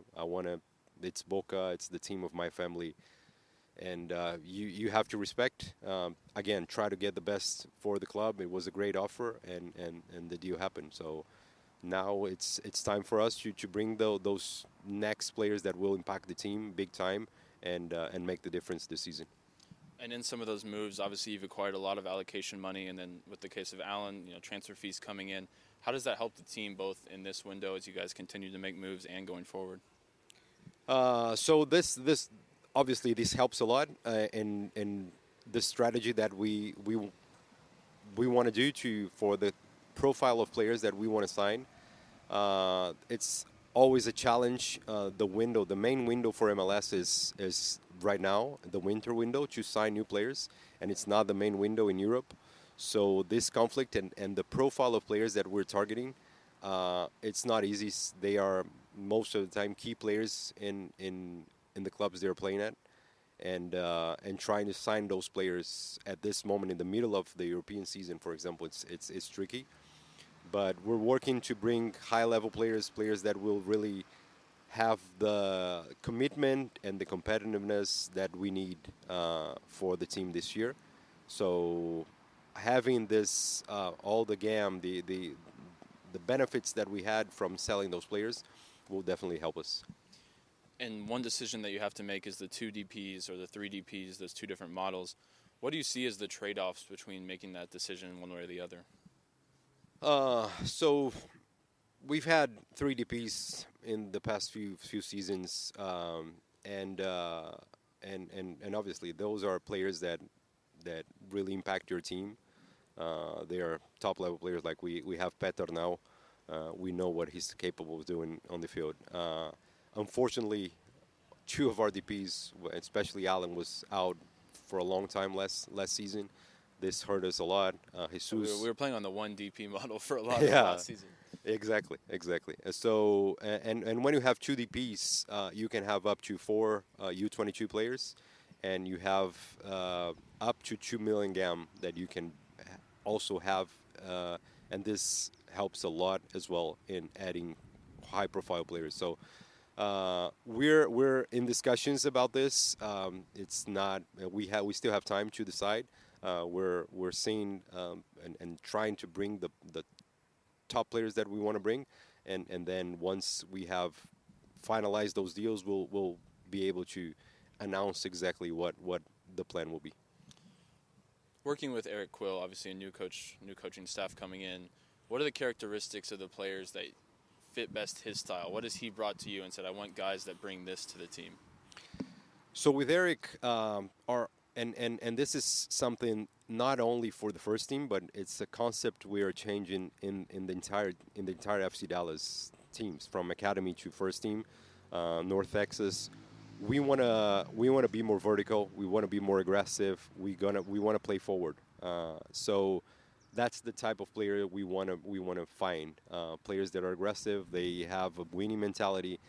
Eric speaks about winning championship all the time, and that needs to be our mentality. We need to believe we can win a trophy in this club, and we want players to believe they can win a trophy in this club. So all those changes we made, and the players we're talking, we always ask, Have you won a championship? You know the feeling of winning a championship, and we want to bring you here to win a trophy with us.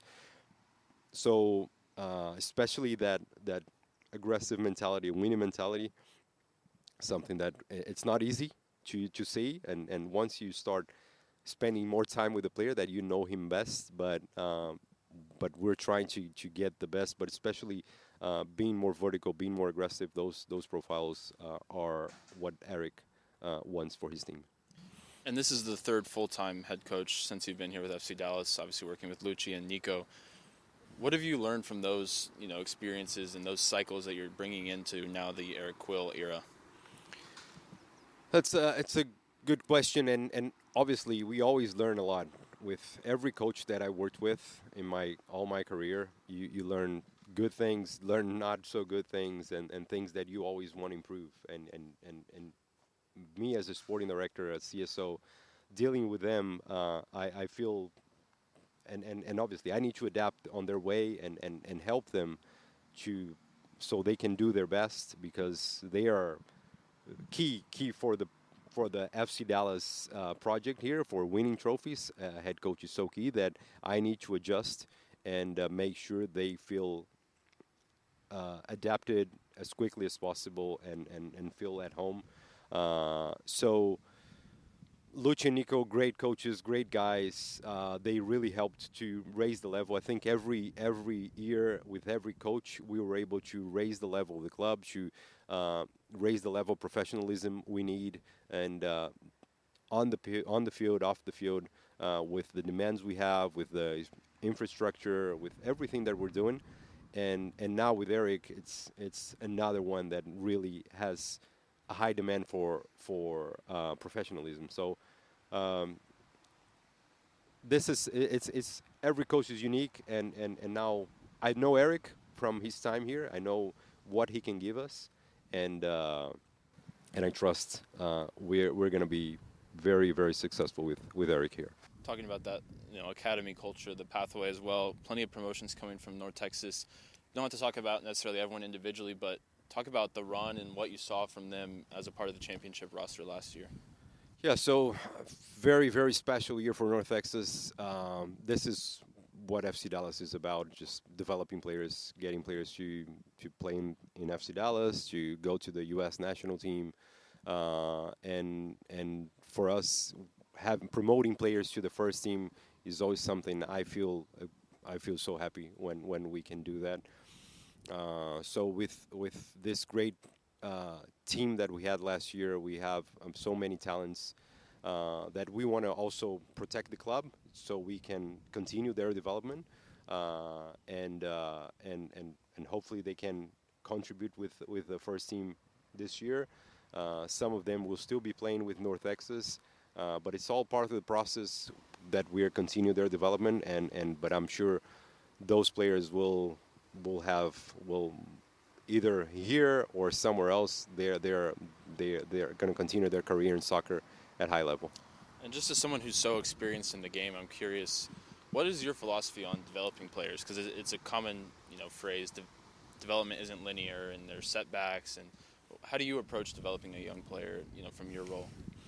So now we have been recently discussing, and that's a very good question, because when we brought Sandro Orlandelli to the club earlier last year, was in a way to reshape our development program in the academy. So and what I was telling also about the game concept that we're implementing from academy up all the way to the first team, it's something that also we are implementing with the academy coaches, second team coach John Gall, first team coach, and it takes time. So there's a lot of things that we need to address in each age group, that we need to respect what are the phases that the players in, from the U12 up to the U18, and then challenging them and giving them that pro experience with North Texas.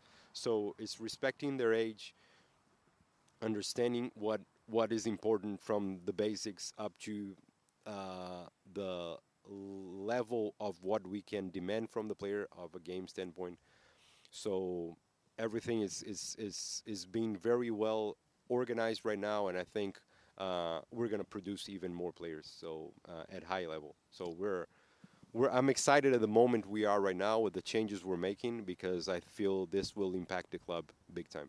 Yeah, and that's awesome to hear. Another way that you can acquire these young talents and help to develop them is through the draft. And we've seen a couple of the draft picks come with us here to Portugal. What have you seen out of Enzo and Momo as well, as they've been part of the first team for these sessions? Yeah, and I was, one of the things that I was talking with Enzo yesterday, I think, was and he says, "Wow, I feel that I'm getting so much better after this few days with playing at a higher level." So there's a big gap, obviously, between college level and MLS level. So they will have to adapt to the speed of the game, the intensity of the game, the physicality. So it's something they will get used to, but we have to allow them time to do that. But they have talent. We are a team in the league that we can prove that the draft picks they work. We have Logan Farrington that was great impact in the first year, and now a higher expectation on him for the second year. And Enzo is a young player, 2005. Like, he's as a player, we need to take all the steps. If he needs to play with the North Texas, he will play, but hopefully he will already have minutes with the first team. Momo is a physical player, that type of like left-footed center back that it's always hard to find. He's experienced playing with Mali national team, youth national team. So two players that we're excited to see how they react and how they grow here with us. And but I think those were very good picks. Yeah, so those are the names to the door so far. How far along in this process do you feel like we are? I mean, obviously it may and it will even continue into the summer, but where do you put us at in terms of the squad building process? Well, we're, I would say, 80%. With still 2 to 3 players that we want to sign this window, and then we'll see what we need for the summer. But obviously, this window is the most important one. The summer window this year is a little bit later than it was last year, so there will be 2/3 of the league already played by that time. So less of a time for and we have until April to sign players in this window. So there's still time. Obviously, we want as soon as possible the players to be here, but at the same time, we want the right players, the players that want to be here, and the high-level players. So so that's what we're working on, just to get the right players here and as soon as possible to work with Eric. And obviously, there's a whole network of scouts that goes into that. Can you tell us a little bit about the process, where these guys are at, the work that they do for you guys, all year round to prepare you for this window? So we have our director of scouting, Leo, and he works with our scouts. We have 3 scouts in Europe. We have a scout in South America, and we have domestic scouts. So we are all year long. We're monitoring players. This is something else that we have for each position the profile of player we want. So for goalkeeper, fullback, center back, we have the exact profile of what characteristics they need to have for that position to play in our team. With this profile, our scouts, they all know about this. They start throughout.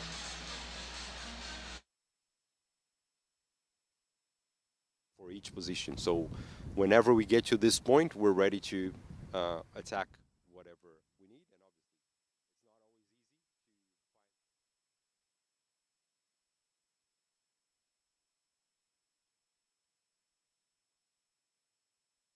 find the window.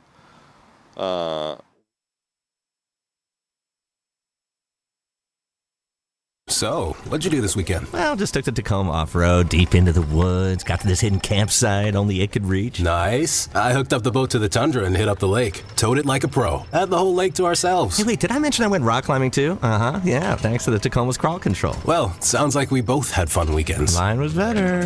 The Toyota Tundra and Tacoma are built for all the fun. Test drive at your local Toyota dealer or visit Toyota.com today. Toyota, let's go places. Feature availability differs based on trim. See Toyota.com for details. Welcome to the world of WinStar. The world of WinStar. Want to hear something incredible? That's Eleanor. Just 10 hours after being born, Eleanor was airlifted to Children's Health and met by our expert team trained in cardiac and critical care. At 4 days old, she received a stent to help her heart pump blood to the rest of her body. And today, she's a happy, healthy 1-year-old. That's incredible. That's Children's Health. Incredible together. UT Southwestern Medical Center in Dallas, Texas, where discoveries change lives. The spark of collaboration that fuels bold thinking in our labs. The spark of inspiration that motivates greatness in the next generation. And the spark of innovation that pushes the boundaries of today's care. At UT Southwestern, teamwork and talent combine to fuel discovery, education, and healing. UT Southwestern, the future of medicine sparks here. Hi everyone, it's Sebastian Ibiaga. Tonight's FC Dallas match is up next, right here on the FC Dallas app. Well, into the second half of the season we go tonight at Toyota Stadium, and a matchup between MLS Originals. The San Jose Earthquakes are in town for a midweek clash with FC Dallas, who more than anything else in the back half of this year have to straighten out the home form. They've been one of the league's best teams on the road. They've been one of the league's best teams at coming from behind to secure points, but they only have a solitary home win here in Frisco this season. They're fresh off the best attacking performance of the year, best attacking performance in a decade statistically in Kansas City 10 days ago. Eric Quill trusts the same starting 11 to start tonight, including young Alvaro in at center back after his impressive debut. It's a very attacking midfield trio and a high-powered front three. On the other side, the Earthquakes are the best attack in the league under Bruce Arena this year. Tonight, Eric Quill and FC Dallas will look to match fire with fire. We'll see who gets burned. I'm Ryan Figert, joined on the FC Dallas Radio Network tonight, as always, by Steve Davis. And Steve, we've had 25 days to try and wrap our heads around this home form issue. Perhaps more importantly, the team has had a ton of time on the training ground, either side of that Kansas City win, to try and set things right. What do you think we'll see tonight? And, where's your head at with it now at this point? Look, it's impossible to say what we will see, but I will tell you what I hope to see.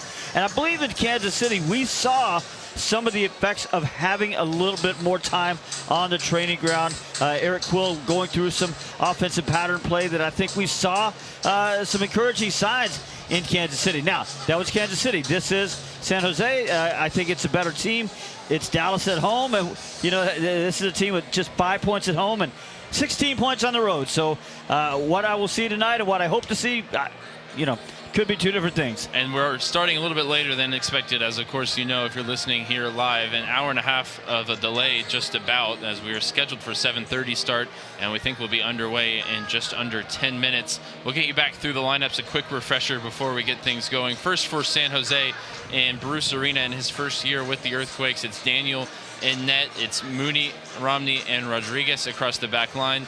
And a midfield four of Harks, LaRue in the middle, alongside DeJuan Jones off the right and Vitor Costa on the left. In the front three, a lot of goals. Arango, Martinez, Espinosa, three MLS greats. And most notably, Joseph Martinez, who has 5 goals in five games against FC Dallas in his career. Arango with 6 goals in 5 games against the Frisco side. Espinosa has been sort of the consistent guy for the Earthquakes over the last 5 seasons.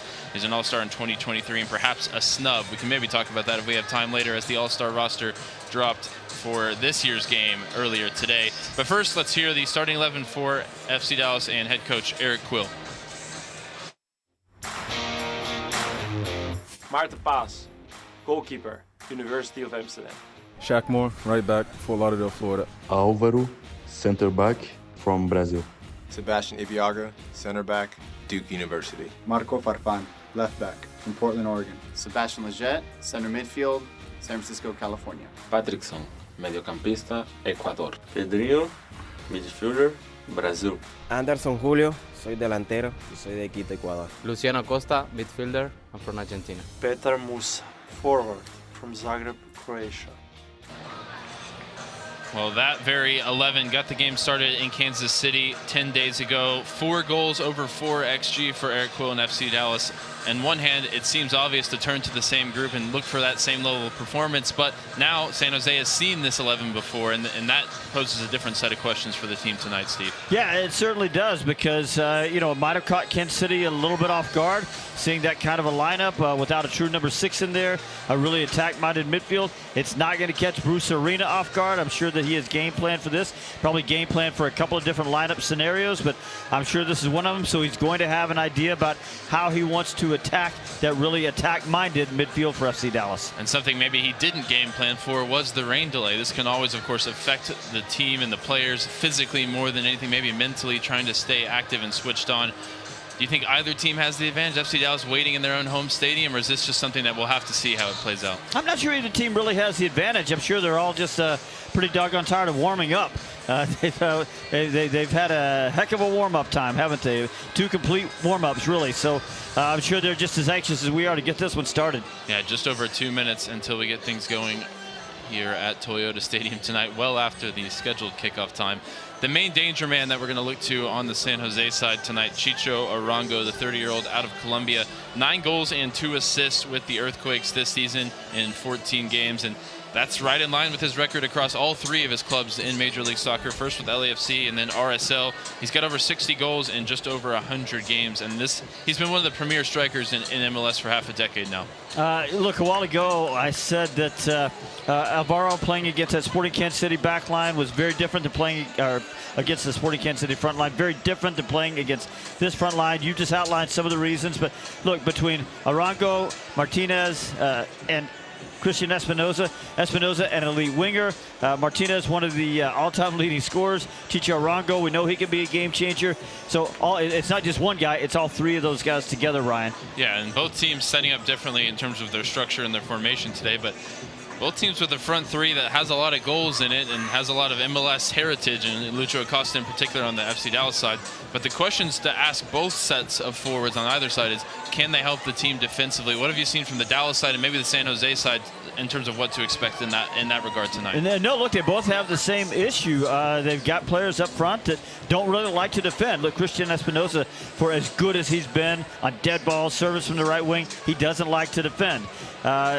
Joseph Martinez, he just can't run as much as he used to, so he's not very good at it. But, on the other side, Anderson Julio doesn't really like to defend. He's a little slow to get into defensive positions. Lucho Acosta doesn't really want to defend. So Pedro Musa does it okay, but on both sides they have players who want to attack and don't so much enjoy helping back on defense. But by the way, maybe X Factor, maybe Lucho Acosta understanding that U.S. national team manager Mauricio Pochettino is in the crowd tonight, watching particularly Lucho Acosta, who's still trying to gain his citizenship. Maybe that will inspire just a little bit more out of Acosta tonight. Yeah, and some other names that might feel the same way. Shaq Moore, who's been under Mauricio Pochettino in a couple of camps, and DeJuan Jones likewise on the other side for the Earthquakes, as the lineup is being read off here at Toyota Stadium. Dallas in their huddle just in front of the bench. They're wearing the Inferno kit, the light bluish white kit with red accents. And looks like they'll move from right to left with Martin Paz in goal, decked out in all green. The Earthquakes in black and blue will move from left to right. Daniel in a reddish pink kit will take his place in the 6-yard box at the other side. There's some coaching royalty in the building. Pochettino in the suites. Bruce Arena on the touchline. Eric Quill, the young head coach for FC Dallas, looking to make his name in front of some coaches that he no doubt played for and looked up to along the way. Our officials making their way to the center circle here. Timothy Ford in the middle. His first game in MLS this year, 79 all time, so he is an experienced official. He's assisted tonight by Andrew Bigelow and Jeffrey Schwartzel. The 4th official is Rosendo Mendoza, and the VAR is Sean Tahini in Arlington, Texas. Teams now have swapped sides, so Dallas will move from left to right, attacking towards the Hall of Fame here in the first half. Just saw a nice little moment. Shaq Moore came over and gave Dave Sarakin a hug. Dave Sarakin on the assistant coach bench tonight for San Jose, but of course he had some time with the national team as an interim manager, and Shaq Moore and Sarakin having a relationship, so they just had a nice little hug. Yeah, some MLS royalty, not just with Bruce Arena, but on the staff as well. We saw Showery Joseph amongst the assistant coaches. He's pretty identifiable, isn't he? He is. You picked him out right away. Still rocking the dreads. Dallas out in formation as the Earthquakes are in their final huddle out in the middle of the field towards the right side of the halfway line. A little hurry up from the referee, Timothy Ford. And the Quakes do now break their huddle as we sing Deep in the Heart of Texas tonight on Dollar Hot Dog Night at Toyota Stadium. Rain delay, but the fans have stuck around, maybe consumed a few extra glizzies along the way. And we are finally set for some soccer as we are back at Toyota Stadium for the first time in 25 days. Either side, a week either side of that Kansas City win on the road. And Dallas has had to wait a long time to try and set things straight here at home. That's what they look to do with 3 straight home games starting tonight against the San Jose Earthquakes, who are knocking the ball around for some more warm-ups. I thought you said they were done with this, Steve. Both teams knocking the ball around as we await the final go-ahead and the whistle to get things going. I just saw a long conversation about 5 minutes ago between the officials and Bruce Arena, and I can only assume they're sort of explaining to him why we're keep holding the kickoff, and I can only assume that's protocol to make sure they get out of that 30-minute window from the last lightning strike. So Bruce Arena, in his typical sort of look of what are we doing here, guys? And so the officials over there explaining that to him. No one does face of the week better than Bruce Arena. Ain't it the truth? For sure.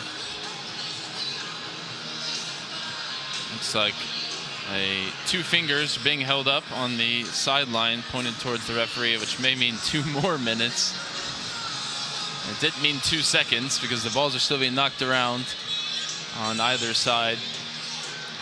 I think it's safe to say that everybody at Toyota Stadium is eager to get this one underway. Originally scheduled to kick off about 90 minutes ago. We can commentate here as Dallas is just knocking the ball around the formation. It's with Alvaro into the middle, and Sebastian Lletget practicing those quick one-touch passes that are so crucial for him, particularly in this deeper role tonight. He's deputized as a 6 in the previous game, but said he had never played it before. Hey, he's got a whole 1 games of experience coming into this role tonight, once again in the middle of the midfield. So since we have a second here, you think it's a little too early in the season, still June, to start talking about the 6-pointer? Because if you look at where these teams are in the standings, maybe not too early to start talking about that. Yeah, certainly in and around the playoff line. Dallas with a game in hand over a lot of the teams that they're chasing right now. Chance to make strides towards that playoff position. Well, this one being right here in front of them, this San Jose team being right ahead of them in the standings. Can make some moves in the table tonight with a win, something they've been so desperate for here at Toyota Stadium. Looks like we are finally set for kickoff as Timothy Ford sets his watch and brings the whistle to his lips. Final seconds ticking down on that watch. And we are underway at long last at Toyota Stadium tonight. Dropped off by the Earthquakes to Muni. Launching it long out towards Marco Farfan, who wins the header. Alvaro immediately into the action, wins a header there over Joseph Martinez. And the offside flag is up against DeJuan Jones, who'd ventured too far forward up the right side for the Earthquakes. Nice early moment there for the young center back Alvaro, who won every duel in Kansas City. Dallas having to get over this mental hurdle of starting games at home. The Earthquakes yet to turn a deficit into a win this season, and they've yet to relinquish a lead and go on to lose a game, meaning the first goal tonight is crucial. Whichever way it goes, as Rodriguez, chased by Lucho Acosta, drops this one back to Daniel, the goalkeeper for the Earthquakes, who launches it long. A lot of air underneath it, not much distance. Jet wins the header but can't find a teammate, as it's picked up by Ian Harkes, who might have been suspended after picking up a second yellow card against Portland in the last matchup, but that was overturned, I think rightfully so. It was a very soft call against Harkes in that one. He's on the ball once again here in the middle. Swinging it out to the near side for Vitor Costa. Left wing back. Flips it off to Romney, and they'll move it here across the back line.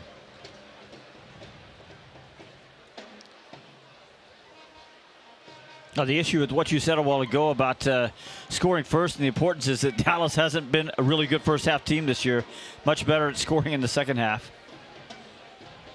A couple of cycles through the back line here for the Earthquakes. Now a nice touch from Espinosa into LaRue, who will drive through the middle of the field out to DeJuan Jones on the far side.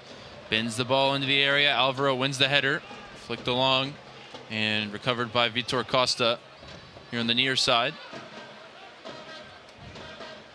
Earthquakes looking to use their width and the wing backs to try and create a numerical advantage in the wide areas. With those two lethal center forwards waiting to pounce. Here's Arango matched up with Ibiaga, trying to get turned. And it cannons off Ibiaga, off Farfan, and behind for a corner. It's only 2.5 minutes in, but already you can see that it's just a little too easy for San Jose to play into those half spaces, the vertical and horizontal half spaces in there. So that's a sign of FC Dallas midfield.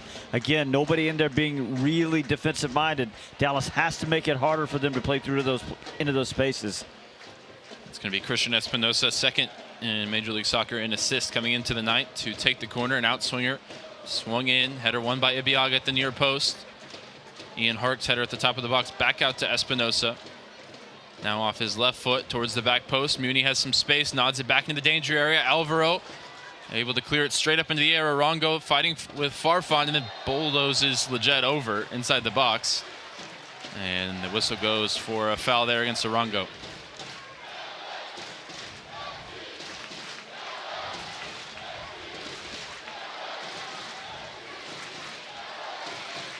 Alvaro very involved in the first 3.5 minutes, a couple of clearances. And looks like it will be two strikers. We thought maybe a front three is what they've been playing at times this season. It looks like a two-striker matchup straight up with the center backs for Dallas. Yeah, at least as they press. We'll see when they get in possession. I think you're right, though. I think it's even in possession, it's just going to be those two up front. Maybe Arango has a little bit more license to roam a little bit. Muni here pressed in his own half by Musa. Gets it out to Rodriguez on the right side. Combination trying to spring Dewan Jones, but Pedrinho makes the interception. Now finds Lucho Acosta halfway line. Nice sweet feet there from Lucho Acosta. Breaks past the first man. Now has his head up looking for Musa. Musa back out to Lucho Acosta along the left side. Runners inside the 18. Swings it in towards Pedrinho. Header won there by Romney. Second ball picked up by Leggett. Out to Lucho once again. Again, drop of the shoulder. Pass Dewan Jones goes down.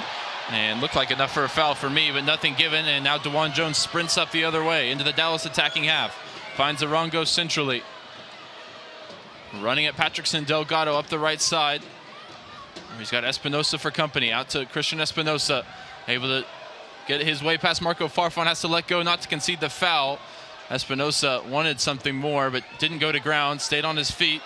And now looking to go the other way. Pedrinho trying to spring Anderson. Julio Daniel way out off his line. Puts a foot through it. And this game as chaotic as the lead up to it, and the wait that we had may well be worth it for the soccer that we're seeing going to end here as Anderson Julio is waved offside, and that sequence comes to an end.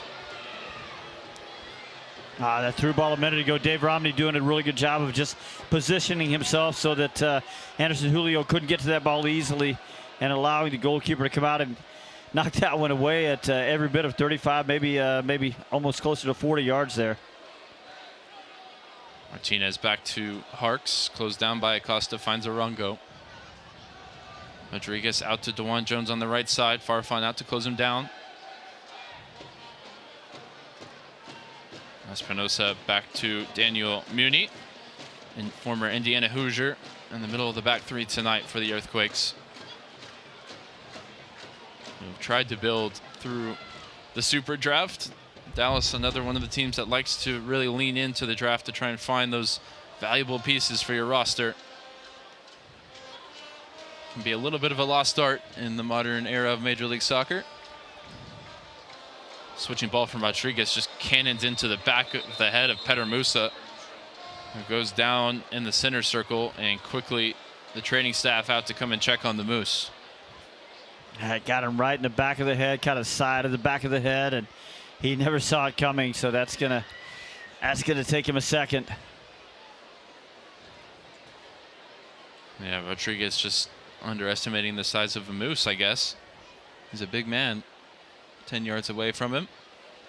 There's a lot for Dallas' back line to deal with right now. Vitor Acosta is going to pull way up ahead on the left side. Christian Espinosa is going to kind of keep the width on the other side. But as I said a minute ago, I think Martinez is going to hold a high position. Arango is going to move around in there. Dewan Jones is going to float inside a little bit. So there's 5 guys, and their positioning right now is going to be difficult to track especially as they've got one very young center back in there who has, at this point, exactly 97 minutes of MLS experience. Musa helped to his feet, and he's going to have to come off here, potentially undergo the full concussion check before he can re-enter the match. Farrington is warming up alongside the Dallas bench. Eric Quill motioning to the team 4-4-1 while they wait for Petar Musa to re-enter the game. 7.5 minutes played. Scoreless and breathless at Toyota Stadium in the early action after the rain delay. Arango dropping deep here, harried by Patrickson. Biting in with the tackle, Arango keeps it. Back to Muni, and now LaRue out to DeJuan Jones.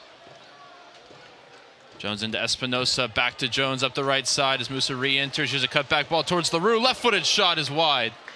Skewing off the left foot of the young midfielder, but that's a good chance created there by the Earthquakes with their momentary man advantage. Yeah, it was, but again, it's a little too easy to find those passing lanes right now. So FC Dallas in the 9th minute, they've got just a little bit of defensive sorting out to do. Martin Poss recovers the ball. He's going to set it down here. He's got both center backs splitting the 6-yard box to start things for the goal kick. He opts to go short. San Jose threatening to press.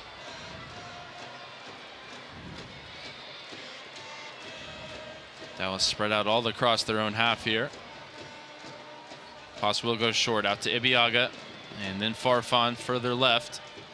Now Farfan launches it long towards Musa, battling with Muni, knocks it down well for Patrickson, and now springs Jack Moore up the right side if he can keep it in play, but it's just overhit there from Patrickson. As Dallas clearly, I think, working a pattern there off the set piece or off the training ground, try and build through the press. Dallas ground officials here use the break to change out of that winter grass into the summer, and right now you can see that the sand base hasn't quite settled. Just something to keep your eye on the footing there, because you see a lot of the players kicking up a bunch of sand as they come around and slide around or stop really hard.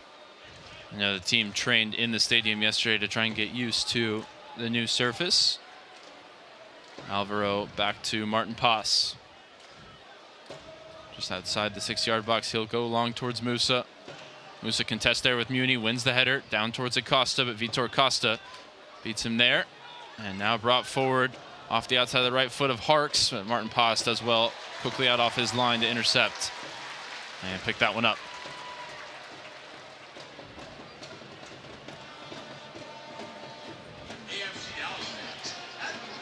Poss again letting the team spread out here across the defensive half, and now launches it long. This one looks like a foot race for Anderson Julio. Well read though by Romney. Second ball hunting as Acosta, but he can't pick it up. And he's holding his groin, and he's walked away from the play here. And that's one to watch as San Jose is in possession, building up on the far side. He's now jogging back into the shape. Yeah, it almost looked like he was giving the FC Dallas bench a little message there. Haven't seen anybody else get up to warm up, though. The coaches are talking about it. And now we see a player, looks like Bernie Kamungo just got called to go warm up. There's Bo LaRue on it for the Earthquakes in midfield. Back to Daniel Muni. Vitor Costa back to David Romney. Acosta seems to be moving decently well. Coming off his best game in a lot of ways for FC Dallas. 2 goals against Kansas City. Really struggle to lose him here just as he might be finding some form. And you wonder if that is something that could be related to that extra warm-up and the rain delay, having to sit and wait. There's a ball through the lines looking for Martinez, headed away by Alvaro. I mean, to your point, it can't have really helped, can it? I just think that, especially with him going over to tell the bench, maybe something they already knew might be a concern. And Dallas with no game last week, but a game Wednesday and then immediately again on Saturday, have that to contend with as well. Vitor Costa to Romney. Left-footed ball swung in over the head of Ibiaga. Off the chest of Arango. Now shot from distance from Harks is blocked by Alvaro. And Dallas just sitting on the edge of their own 18-yard box right now in the 12th minute. Espinosa up the right side. Ball swung in and volleyed clear by Alvaro. Nice moment there from Alvaro. Not the easiest ball to handle, but he's handled it well and solidly and knocked it out for the throw-in from well inside the penalty area. Here's LaRue just outside the 18, closed down by Leggett, puts it out for a throw. That's still early, but right now San Jose in total control of this one. Kamungo still going through his paces, warming up alongside the Dallas bench if he's required here. Throwing into Espinosa, back to Jones, heavy first touch, and Farfan picks it up. Nice combination here through the lines. Now Acosta can bring it forward, moving freely. Options either side, puts it out in front of Peter Musa. Rodriguez in pursuit. Musa wide on the left side, cuts back, sees the switching ball, and picks out Shaq Moore. Good weight on it. Moore into the feet of Patrickson now. Back to Shaq Moore. Patrickson makes the run beyond him. Moore into Acosta, looking for the back heel. It breaks for Julio. Julio off the left foot, shot on target, but comfortable for Daniel. Easily the best moment of the match so far. 14th minute there. Acosta with a clever little back heel. Shaq Moore's pass put it right in the path of Anderson Julio. Julio able to wrap that right foot around it, but just got it too close to Daniel there from about 18 yards. Daniel, nice distribution to Espinosa, who's combining here with Jones up the right side, trying to spring Martinez in behind. And the weight of the pass didn't match the run, but it breaks back for the Earthquakes. And now Chicho Arango. Good work there from LaRue to keep possession. Then Alvaro steps in front of Martinez, does well, and now drives the team forward. Finds Acosta. Julio makes the run beyond him. Now Musa inside the center circle. Back to Acosta and over to Sebastian Leggett. Lucho Acosta in the middle, gives it to Ibiaga with Martinez right on his back. And Acosta has to come back and put the fire out himself after he realized the mistake and sends it down the field. Yeah, not Acosta's best moment there. Never should have been giving that ball to Ibiaga. I hate to say it, but if anyone knows anything about cheating back behind the play, it might be Lucho Acosta, and that's what Martinez was doing there. Yeah, but Acosta's got to see that. Ibiaga doing a really good job though of fighting Martinez for possession. Ends up in a San Jose throw near the corner flag, deep in their own half. Promising moment there in possession over the last couple minutes for Dallas after some early San Jose dominance. Vitor Costa, long throw in up the left side.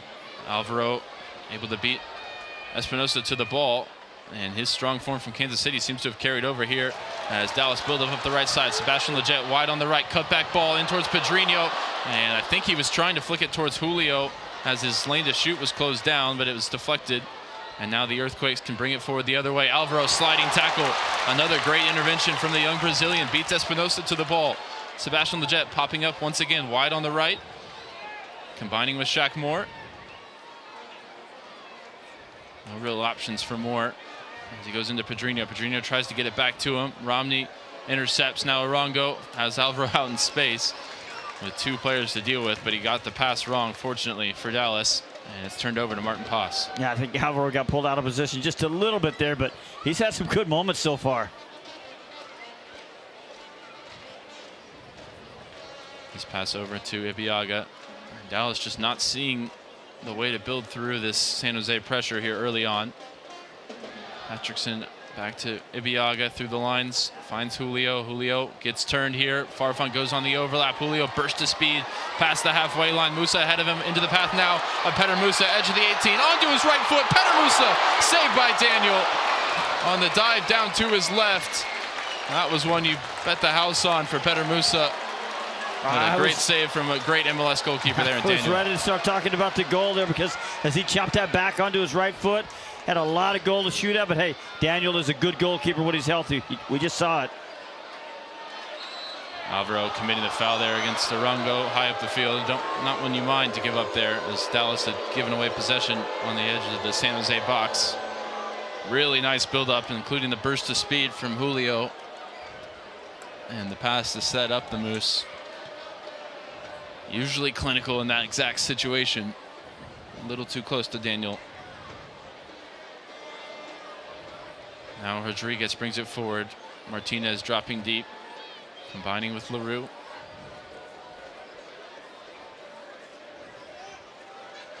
DeJuan Jones, one of 7 players that have made their way from the New England Revolution to reunite with Bruce Arena in San Jose, as LaRue along the right side. Maybe a shot, maybe a cross. Either way, Martin Paz able to claim it. I think you'll give him credit for a save on that one. I believe that ball was targeted toward goal, and don't mind seeing Paz get credit for the save, even if it was a very routine moment. Dallas now building up the right side with Patrickson. Patrickson through the legs of Harks, went down. No foul given. And now there's nobody at home in midfield for Dallas, as Harks trying to spring Martinez. Alvaro there, combative as always, able to repel it for the moment and send it up the other end. Now foot race to the ball. Musa and Muni. Musa goes down. Much lost his footing. Now slide tackle for Musa, and it breaks for Julio. Julio has Rodriguez out in space here. 20-yard shot from Julio down to the right of Daniel, and he makes the save. That was a big old mess, but it ends up with Julio forcing a pretty decent save out of Daniel. It's a good effort from about 19 yards, slightly left from Anderson Julio. Eric Quill motioning to the team just to compact the lines here, as this game has gotten really stretched, and this feels like a late in the game type of flow right now. And maybe this is just the way Earthquakes games go. They're first in the league in expected goals, and in the bottom few teams in terms of expected goals against. Here's DeJuan Jones bringing it forward up the right side onto his left foot.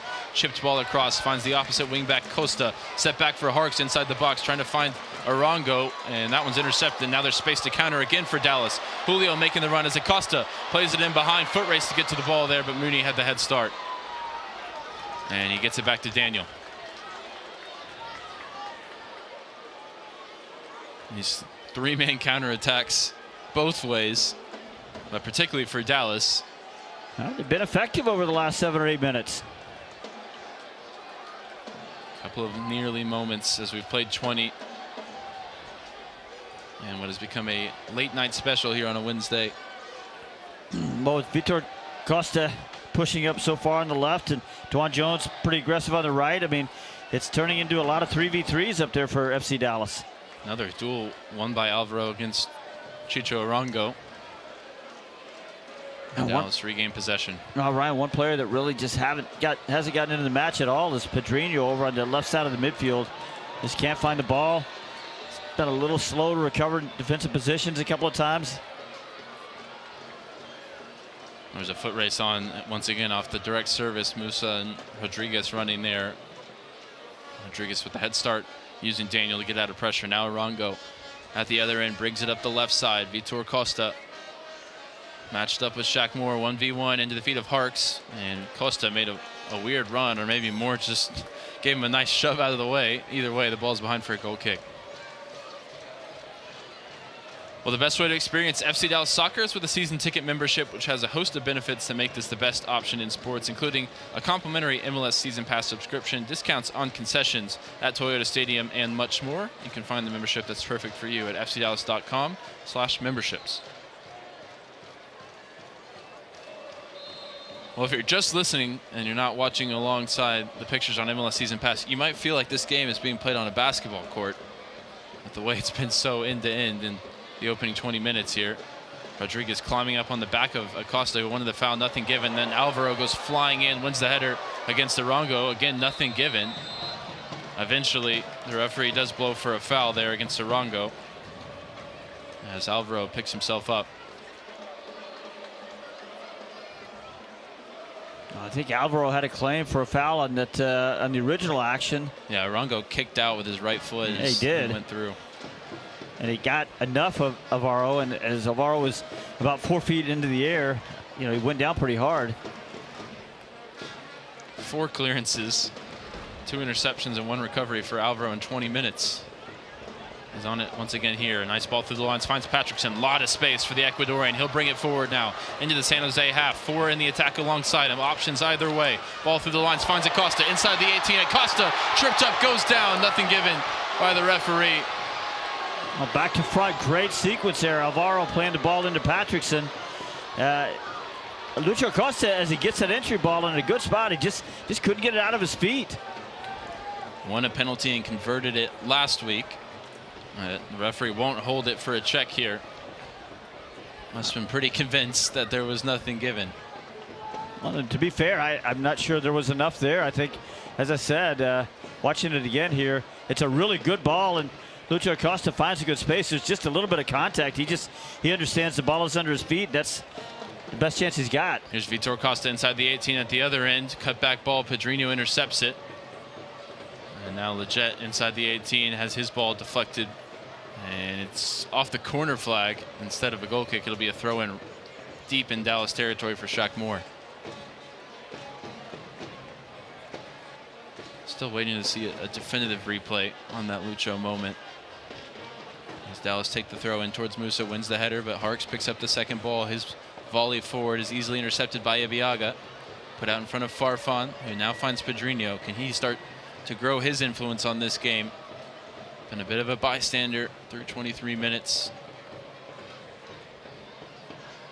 Trying to cement himself as a starter in this team, as he's been so effective as a super sub this season. Yeah, he's playing roughly the same spot as Delgado, just opposite sides of the field, and Delgado's been much more active. Leggett able to get it on a 1-2 from Farfan. Dewan Jones goes down under contact, nothing given. Pedrinho, nice nutmeg there against Bo LaRue, and now Acosta can spread it out to Shaq Moore. Space for him up the near side. 4 in the attack for Dallas. Shaq Moore runs at the top of the 18, finds Lucho Acosta centrally, trying to slide it through for Musa, and the pass just off the mark. And now brought the other way by Muni. Acosta, maybe that groin issue is causing him some problems, because that's a couple of moments where he could have been the difference maker that Dallas expects him to be.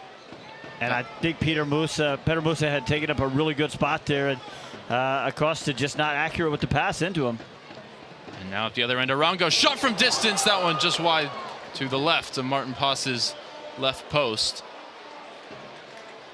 Little too much room there for Arango to line up a shot. And man, he hit all of that one, just got it a little wide right.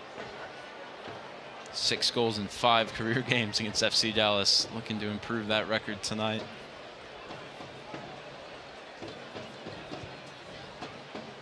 Dallas going short from the goal kick. Pasa and Alvaro exchanging passes. Acosta first time ball ahead, finds Musa, set back for Pedrinho. Pedrinho looking for runners ahead of him, tries the switching ball towards Julio. It was on, but he just underhit it.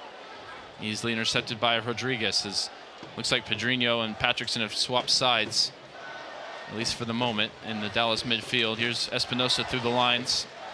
Out to Dewan Jones on the far side. Jones 1v1 with Farfan, ahead to Espinosa from the byline. Nice sliding block from Patrickson to put it out for a corner.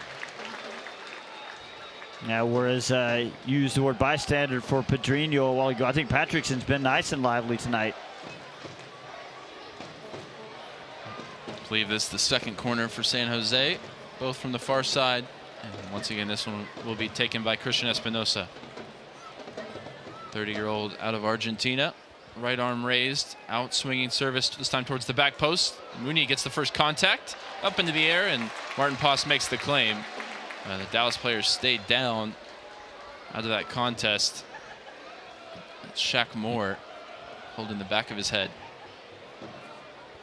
Yeah, San Jose player down to, I believe it's Mooney as well. He might have had a little head-on-head action there. Mooney quickly up to his feet. Moore still down as the training staff for both sides is waved on. These teams obviously facing off tonight, but pretty quick turnaround until they see each other again. Dallas will be in San Jose on July 16th, just 4 games from now. Well, this is interesting. It is Shaq Moore that's down, right? Because it's Lalas Abubakar who's warming up, so I guess he's the backup right back tonight. And he has played there before. Yeah, looking at the Dallas bench, it seems like he would be the option. Ramiro has played as a backup fill-in right back before, but of course he's not quite ready. We think we might get to see him on the bench come Saturday. Dallas bench tonight: Kolodi, Abubakar, Norris, Ramirez, and Sabaling, Kaike, Leo Chu, Logan Farrington, and Bernie Kamungo. I'll tell you what, the strength and conditioning staff for Dallas tonight getting their work slowed. couple of full team warm-ups, and now this is the third time a Dallas player has quickly been sent to warm up in case of an injury. Yeah, when it looked like Acosta might have a little issue a while ago, it was Bernie Kamungo that got sent to warm up, and now, as you said, it's Lalas Abubakar over there doing the quick stretching routine just in case. Looks like they're having to doctor up Shaq Moore the back of his head. So yeah, I think he passed the concussion part of this. Just got to stop the bleeding. Bruce Arena,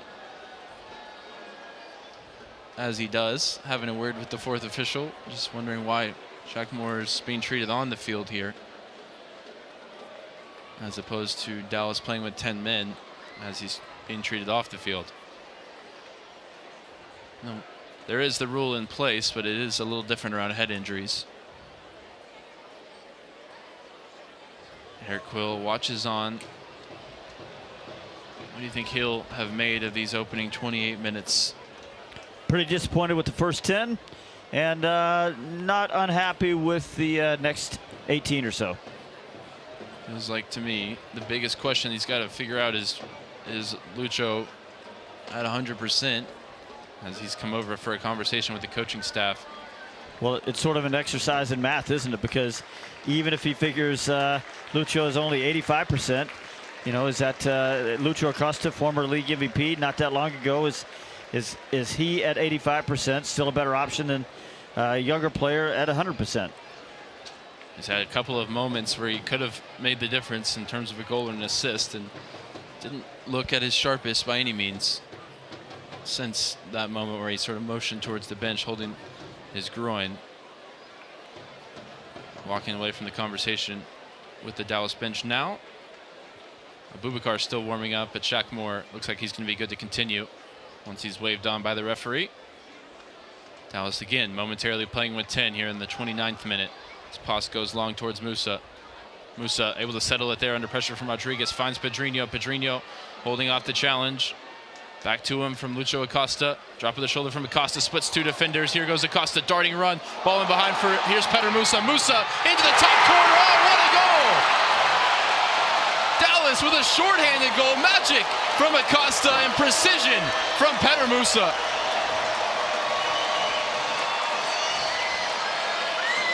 And how about that? A lead here at Toyota Stadium in 2025. Petter Musa, second time he had a really good-looking goal.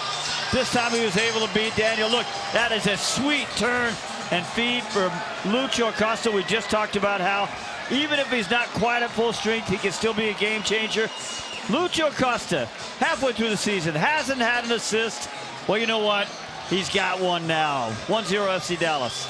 He had 8 assists in 6 games against the Earthquakes, and he felt like this was the one where he'd finally break that duck. And he did here 30 minutes into the game. Musa strikes from Acosta. Take hero Mucho at full force tonight. What a turn in the midfield. Lucho Acosta just absolutely eliminates 2 San Jose defenders there. And then he just plays a perfectly angled ball into Petter Musa. Petter Musa finishes from a left-sided angle at about 14 yards. 6th goal of the season for Petter Musa. First assist somehow for Lucho Acosta. And can Dallas go from strength to strength here and really build something at home?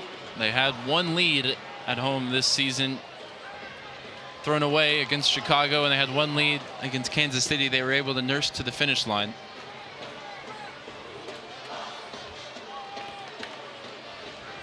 San Jose launching it long, out of play for Farfan to take a throw on the far side. In towards Musa, trying to set it at the feet of Pedrinho, gives it away. Now combination in the attack. Martinez, nice touch, leaves it there for Harks to bring it forward. Left-footed ball ahead, off Arango. Breaks for Espinosa on the right side. Farfan across, huge block for him. It's behind for a corner. I think Farfan was left a little bit unaware there that Espinosa was sneaking in behind him, but he did a really great job of getting on his horse and recovering there to block that shot. Turns into a corner kick, but still a pretty good moment for Marco Farfan there. 3rd corner of the night for Espinosa. Once to the near post, once to the far. This one again towards the near post. Leggett with the volley back out to Espinosa. Brings it down with a nice first touch. Quickly closed down by Leggett. Swung into the area again. Header there won by the Dallas back line. Out to Pedrinho on the right side, who will bring it forward. Hits the big switching ball. Sees Acosta early on the far side. Acosta off the right thigh, brings it down on the halfway line. Sets it back for Farfan. Catching some of that residual smoke from that celebratory flare over there.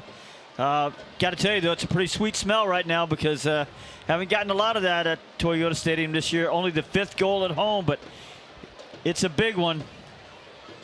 Been rationing the flares, haven't we? Now we've got plenty in reserve for the second half of the season. Martin Paas on the ball here. Dribbling it just outside the 18-yard box. Now lifts it forward towards Musa. Pressure on his back from Romney. Unable to find a teammate with the flick off the chest. Turned over. Now LaRue inside the center circle. Looking for options. Back to Dave Romney. Long-time MLS veteran center back. Doesn't see anything ahead of him. It checks back and then motions to his teammates. Now on the far side, it's DeJuan Jones.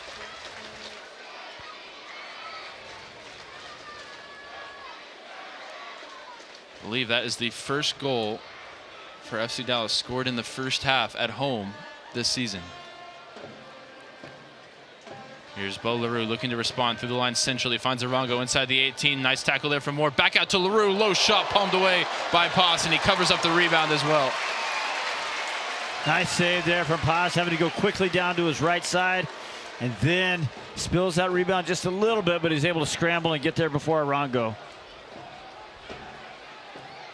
Alvaro got some pressure on him here. Finds Pedrinho, who's now got that same pressure on him.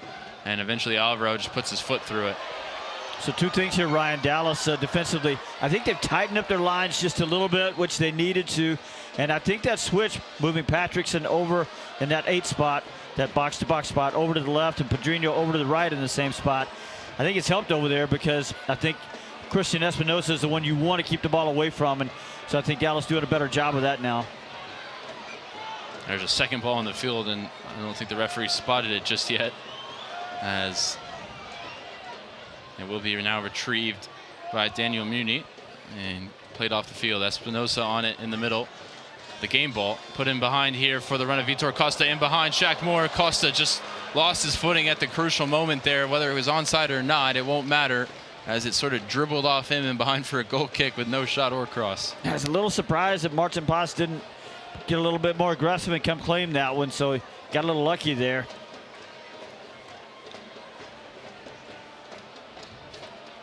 You can join us on Saturday when FC Dallas hosts San Diego FC. Stick around after the match for one of our famous drone shows. Few tickets remain. You can visit fcdallstickets.com to grab yours. And you know FC Dallas is looking for just a little better performance than when they played San Diego on the road out in Southern California. Eric Quill has referenced that one several times, saying it's really the only time this year that he thought his team was really thoroughly outplayed. Espinosa with the run from DeJuan Jones out to the former Michigan State Spartan. His cross blocked out for a throw. Farfan certainly been in the wars here in the opening half. He knew it was coming, though. He's got Christian Espinosa out there to deal with, and DeJuan Jones is a good active player as well. Arango sort of has a free roll, so he's been drifting over there occasionally. Jones looking for a teammate here, forced back. Rodriguez will send the cross in himself all the way towards the back post. Shaq Moore wins the header, flicking it further out towards the other side where it's retrieved by Costa. His cross cannons off Shaq Moore, and it's out for another corner. This time from the near side. An opportunity for an in-swinger for the San Jose number 10.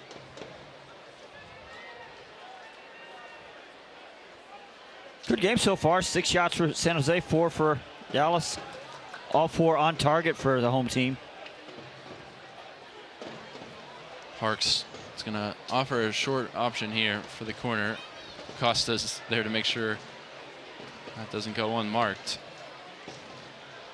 Espinosa in swinger right into the danger area towards the near post, still not cleared, and the shot on the follow-up from Romney is wide.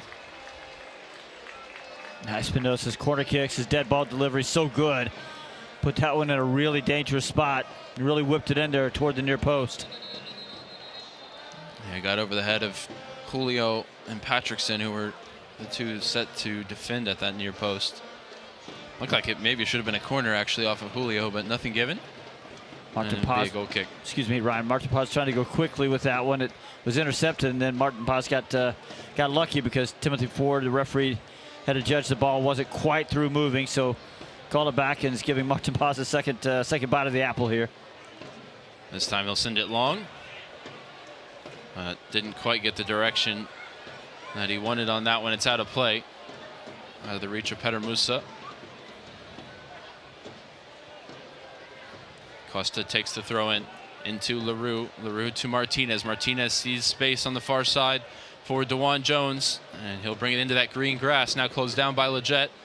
Jones onto his left foot, trying to find the pass through the lines. It's intercepted by Pedrinho. And now Patrickson spots the run of Julio, but didn't get it off in time. It's blocked back the other way. Shaq Moore now sending a bending ball down the line, intercepted there by Romney. His volleyed clearance is intercepted by Musa, who's picked up a deep position here. Patrickson into Pedrinho. Nice back heel as he was falling down there to find Musa. Dallas playing well through the pressure here in the middle third. 1-2, again back to Pedrinho. Pedrinho past Rodriguez, goes down. And he's won a free kick there from his countryman. I think Pedrinho being on the right side after that switch at about 20 minutes, I think it's allowed him to get on the ball a little bit more. He's gotten involved in the game at a higher rate now. Well, Eric Quill told us he really believes in these two young number 8s. And that's what he called them, at least in this shape. Pedrinho, we know, is maybe more of a natural number 10.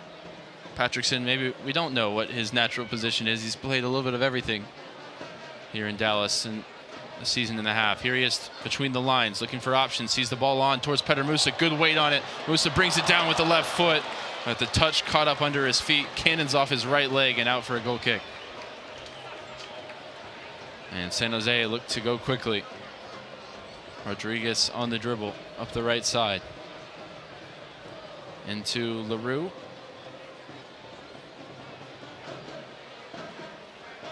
And Dallas back into their sort of mid-block shape. Here in the 40th minute, up a goal. Petar Musa assisted by Lucho Acosta. Shaq Moore whistled for a foul just on the halfway line there against Vitor Costa.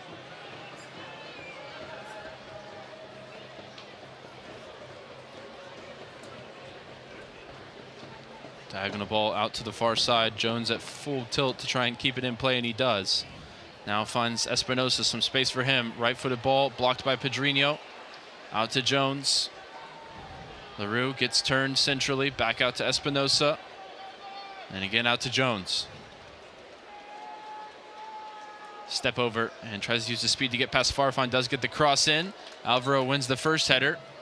And Vitor Costa trying to head it back in play, but it's Alvaro who comes away with it. Now he's on a dribble up the right side, needing options. Ball into the feet of Julio.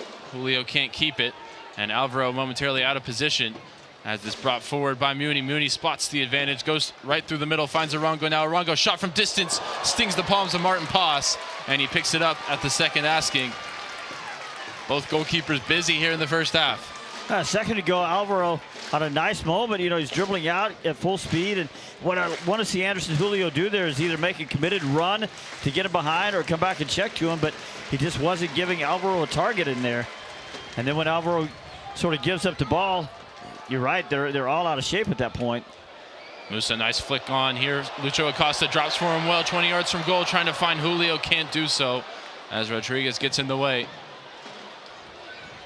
Musa really doing well tonight in those aerial battles as the target man. Nearly paid dividends that time. Yeah, one more time, Lucho Acosta showing he's able to get into a good spot, fight off a defender, and that's just a little trouble tonight with that final action. Didn't have it on the one assist to Musa, but he's had other chances to really make a big influence tonight. Just not as sharp as he needs to be with that final pass or shot. Has one assist. You think he could have 2 or 3 goal contributions in this first half alone. Espinosa ahead for Jones. Heavy first touch. Arango, can he keep it in play? No. It's going to be a goal kick. At 42nd minute here, you'd think there'd be There was no cooling break, but there were a couple of injury stoppages, so you'd think maybe a 3 or 4 minutes stoppage. Right at 80 degrees, as the one thing the rain did, even if it kept us from starting on time, was keep the temperatures down. And there's a little bit of a breeze tonight, so not the worst night we're going to experience in Dallas this summer. Pass going long, again towards Musa. Again, he wins the first contact, but second ball won by Costa. Clear by Leggett. Acosta challenging for it there with Rodriguez. The center back comes away with it. Jones, a lot of space for him on the far side.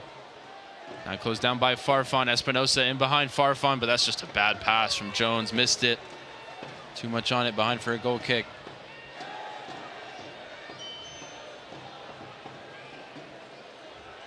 That's that overload that San Jose is looking to create with their captain and number 10 in Espinosa. Just didn't get the quality when they needed it from Jones. Leggett under pressure, lays it back for Martin Paz. Nice weight on it out to Marco Farfan on the diagonal first time. Checks back for Ibeagha. Ibeagha doesn't see any options up the left side, and now he's closed down, sends it forward off the left foot. Looking for Musa, intercepted by Rodriguez, steps past Acosta and finds LaRue. LaRue gets turned and finds Espinosa on the far side to his right foot, and swinging ball is comfortable for Martin Paz. And by the way, the two midfielders ahead of Sebastian Leggett have switched sides again, so it's Pedrinho now left and Delgado right, and it's just amazing what the difference is, because it's just when Pedrinho is over there, it's just too easy to play through that right side. Paz with the punt long towards Musa. Musa wins the header onto Pedrinho. Pedrinho trying to flick it on for Acosta. And it's turned over there. I think he had more time than you realized. Could have brought that one down. LaRue under pressure from Leggett, and now Musa puts the pressure on Jones. Nice ball in the midfield to find Harks, and the Earthquakes break the Dallas press.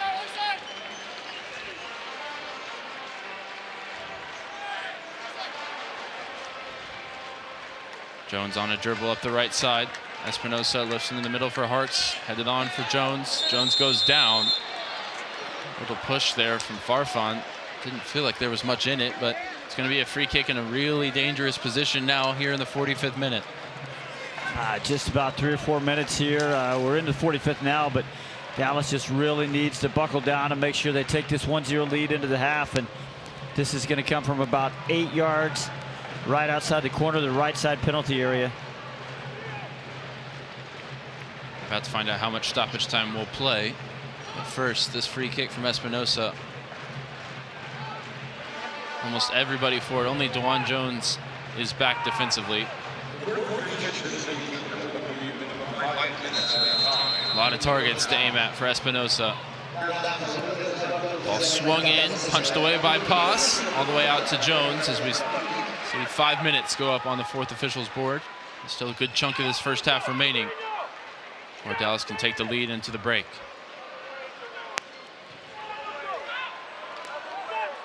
Plenty of targets have stayed forward. All the center backs have stayed forward for San Jose as Jones brings it up the left side. Leaves Pedro Musa on the ground there after a nice step over. And now Costa swinging it in, and Martin Paz, crucial intervention there with the punch. Right fist away, now wide again with Espinosa. Espinosa low ball in, defended by Marco Farfan. And out for the throw on the far side. Now, we talked about how good this front line was for San Jose. Martin Paz has been busy. You know, there's only 3 shots on target for San Jose, but he's had to do a lot of coming out and claiming and punching and catching high balls. And still the center backs are forward. Now eventually Romney is back in position as the ball swung in from the right side for Jones. Header won there by Arango at the top of the box. And that one on target, claimed by Martin Paz for another save. And he rolls it out to Patrickson, who's got some space here in his own half. Out to Shaq Moore up the right side. Back to Alvaro. Alvaro looking for options, goes back to Paz. Now off the left foot of the Dallas goalkeeper ahead, flicked on by Pedrinho. There's nobody making the run in behind that time. Julio will chase it all the way back to Daniel. And Julio got there and certainly made life difficult for Daniel, who did send it clear. And then Jones goes down under contact from Marco Farfan once again. Couple of fouls in 2 minutes on Farfan. He just wants to be careful here, not pick up that yellow card for persistent infringement so close to the halftime whistle. And Julio's hurt. He's walking away, and he's just motioned to the bench. He's going to have to come off. Dallas going to have to finish the half here with 10. Ball in behind for Harks. Harks pokes this one across, beats Arango, but then finds Espinosa, and crucial block there. Was it a Dallas player or not? Well, it's the high fives are all going to Sebastian Lletget, so maybe it was. But they've given a goal kick, so maybe it wasn't. But Julio's down in the box at the other end, and that's now of utmost concern. Acosta already had some injury concerns, and now another member of the front three seems pretty sure that his night is done. Well, Bernie Kamungo coming around. I can't believe they would put him in with literally a minute and 12 seconds to go. They're going to use up a sub window if they do. Whereas if they could just delay for another minute, literally another minute, they're going to be able to just get into the half and save that sub window. Well, Julio has had a good run of help this season. He did miss time having to get his green card in the visa appointment in Ecuador after the first couple games of the season. But his speed and his ability to stretch the line is really important for not only the ability to threaten on the counterattack, but also to open up that space for Musa and Acosta underneath. San Jose players now rightly asking the question of Tim Ford, why is this player again getting treatment on the field? And I mentioned Tim Ford hasn't done a game in Major League Soccer this season. He's done them in previous years, but maybe just not as familiar with the off-field treatment rule. The officiating, of course, staff's stretched right now with about 7 different tournaments going on in the United States. Looks like they will make the change to bring Julio off and bring Kamungo on here in first half stoppage time. Dallas scored shorthanded with Checkmore off the field, but they're not going to take a risk here and trying to get that lead to the halftime break. Kamungo now enters the fray.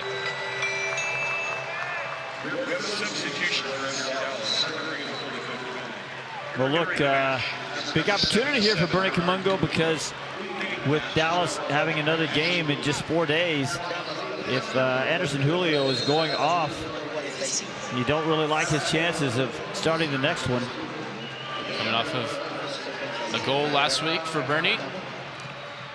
Some good form off the bench of late. See if he can parlay that into a potential run of starts now. Here's the ball back to Daniel, under hit. Daniel now on the dribble past Musa. And he showed his Brazilian roots there with some good work at the ball at his feet. And not only under hit, but hit at a bad angle that forced him to retreat back toward his own goal. And now we're at the referee's discretion as we've played 5 minutes, but of course some of that was waiting for Anderson Julio to leave the field. Espinosa picking it up centrally, out wide right for DeJuan Jones. Closed down by Farfan. Jones onto his left foot, cuts back.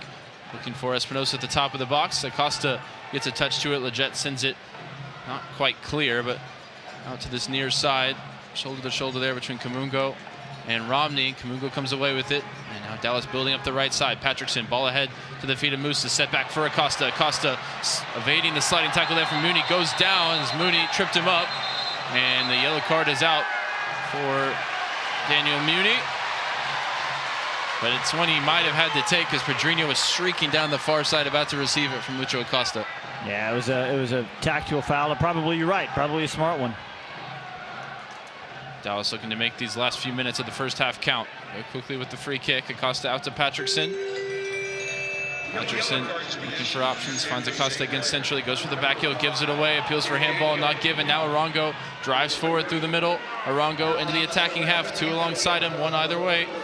It's the 3 DPs for San Jose. It's Espinosa back to Harks. And Harks, a lot of space for him in midfield as Dallas retreat. Out to Arango, corner of the 18 on the far side. DeJuan Jones in behind, cut back ball towards Espinosa. Defended by Farfan, sent clear by Lletget. Dallas, I think, wanting the halftime whistle. The referee reluctant to blow it here as we've played almost 7 minutes of stoppage time. Romney A lot of space pretty far forward as the left center back. Wide now with Vitor Costa on the dribble from outside to in. Back heel out to Romney again.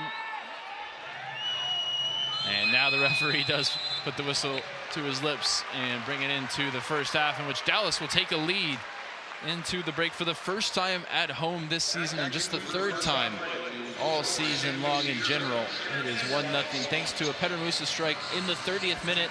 A lot of action, a lot of saves from both goalkeepers. A lot to talk about, Steve, at the halftime break. What are your initial impressions of what we saw from Dallas here back at home in the first 45? Slow 10 minutes for Dallas to start the game, but then got into it, made a couple of little defensive shifts, compacted the lines a little bit, got a little bit better. San Jose with a lot more of the shots, but Dallas with more of the effective shots.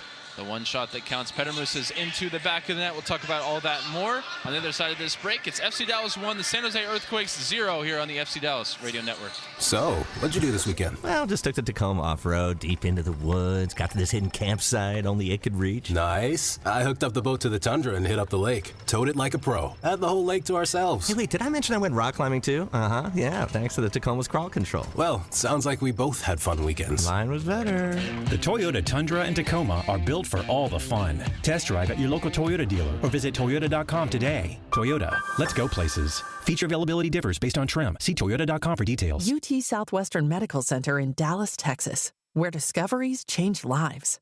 The spark of collaboration that fuels bold thinking in our labs. The spark of inspiration that motivates greatness in the next generation. And the spark of innovation that pushes the boundaries of today's care. At UT Southwestern, teamwork and talent combine to fuel discovery, education, and healing. UT Southwestern, the future of medicine sparks here. In sports, if you think joy only happens after you win, think again. Look at the world's most successful athletes like Serena Williams, Brooks Koepka, and Alex Morgan. They don't spend all their days grinding away. They take time to enjoy themselves, like getting together with friends over a Michelob Ultra, because they know that happiness is the key to winning, and that joy is the whole game, not just the end game. Michelob Ultra. 95 calories, 2.6 grams of carbs. It's only worth it if you enjoy it. Enjoy responsibly. AB Michelob Ultra Light Beer, St. Louis, Missouri. Hi everyone, it's Marco Farfan, and you're listening to FC Dallas Soccer on the FC Dallas app. After 45-plus minutes here at Toyota Stadium, a delayed 45-plus minutes, it's FC Dallas 1, San Jose 0, as FC Dallas has their first lead at halftime at home here in 2025. Hello, everybody. It is the FC Dallas Halftime Show, brought to you by your local Toyota dealer, Toyota. Let's go places. Also brought to you this evening by Advocare, building champions together. I'm your host, Sam Hale. I'll be joined in just a moment by our halftime crew, Steve Davis and the FC Dallas insider, Garrett Meltzer. But let's start with our halftime highlights. There is but one, but what a highlight it was in the 30th minute. Dallas was knocking on the door for about 10 to 15 minutes before the Moose decided to break it down. Musa able to settle it there under pressure from Rodriguez. Finds Pedrinho. Pedrinho holding off the challenge. Back to him from Lucho Acosta. Drop of the shoulder from Acosta. Splits two defenders. Here goes Acosta. Darting run. Ball in behind for. Here's Petar Musa. Musa into the top corner. Oh, what a goal! Dallas with a shorthanded goal. Magic from Acosta and precision from Petar Musa. Musa with the goal. Acosta with his first assist of 2025. And that made it 1-0. That is the score at the break. Let's get you our halftime stats, which this evening are brought to you by UMB Bank. Possession-wise goes the way of the visitors, 58-42. 10 shots for the Quakes, 4 for Dallas, but each side has 4 of those on goal. You've had 5 corners for the visitors, none for the home side. 4 saves for Martin Paz, 3 saves for Daniel. 4 fouls apiece for each side, yet only 1 yellow card that went to Daniel Muni late in first half stoppage time. Now we bring in our halftime team, Garrett Meltzer and Steve Davis. And Garrett, I'll start with you. The first 10 minutes of this one, not so great, but the back 30-plus, that was some good FC Dallas play overall from the Toros. I agree. Yeah, I agree. I thought this is one of FC Dallas's definitely better halves at home. We know they've been typically much, much stronger on the road, and they've typically started really, really slow for the first 25, 30 minutes in home games, but that hasn't really been the case. You mentioned the first 10 minutes. Yeah, a few long-distance chances for San Jose, but overall I thought Dallas looked really comfortable, and they really grew into the game. And in that front three, we talked about it in pregame with Lucho Acosta and Petar Musa, Anderson Julio as well. I think that it's been pretty free-flowing for the most part. I mean, especially on that goal. That was a really, really good combination play between the two DPs up there. And Steve, we've been talking about that a lot. You know, coming into the season, that was going to be the key. Could Musa and Acosta play well? And they've been building to it. But man, specifically the goal in the 30th minute there, that is what we've been looking for 17 games plus now. It most certainly was, Sam. Let's take it back a couple of weeks ago to Eric Quill having a conversation with us, telling us that he had a conversation with Acosta and Peter Musa, and just had a very frank discussion with him about saying, for the second half of the season, we need more from you guys. You guys are leaders. You guys are our designated players. We know you're trying hard.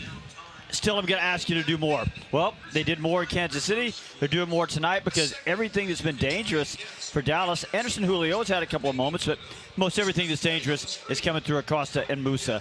There was the one where Peter Musa chopped back to his right foot and just couldn't beat Daniel at about 17 yards. There was another one where Acosta gets fed into a really good spot. I can't remember who fed that ball, but he just gets the ball as he gets a really good angle. He gets into the penalty area, gets the ball caught up under his feet a little bit, feels the contact from behind. He goes down because at that point that's really about all he has. And then, of course, on the goal, it's a great turn in midfield that eliminates two defenders right there. Just takes him completely out of the play. Acosta has room to run right at the back line. Musa pulls off at the perfect angle. Acosta gives him the perfectly angled pass. Musa has all the time in the world to line up a shot. He's not going to miss a second time from close range.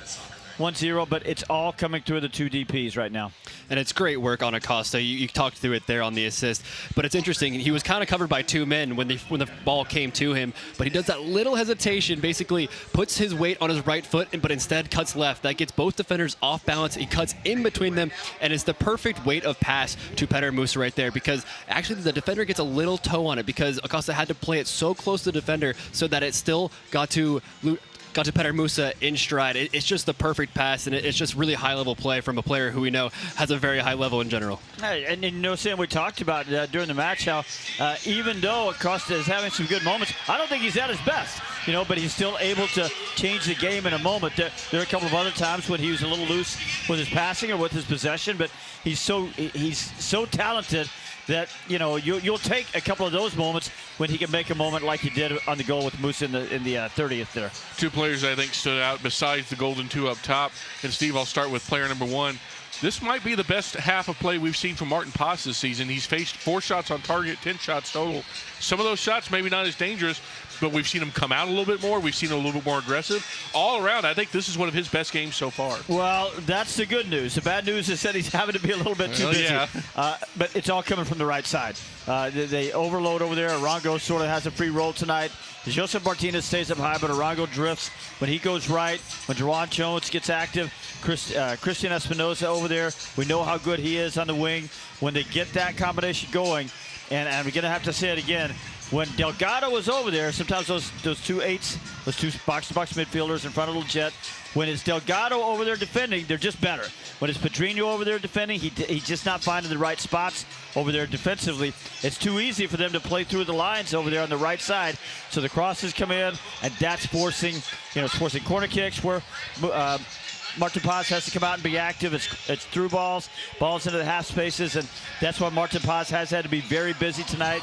You're right, not that many big saves.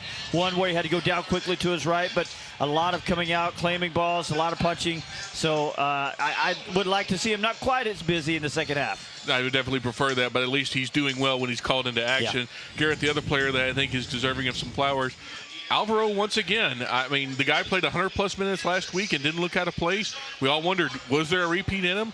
And darned if he hasn't come out today and shown exactly why Eric Quill has faith in him once again.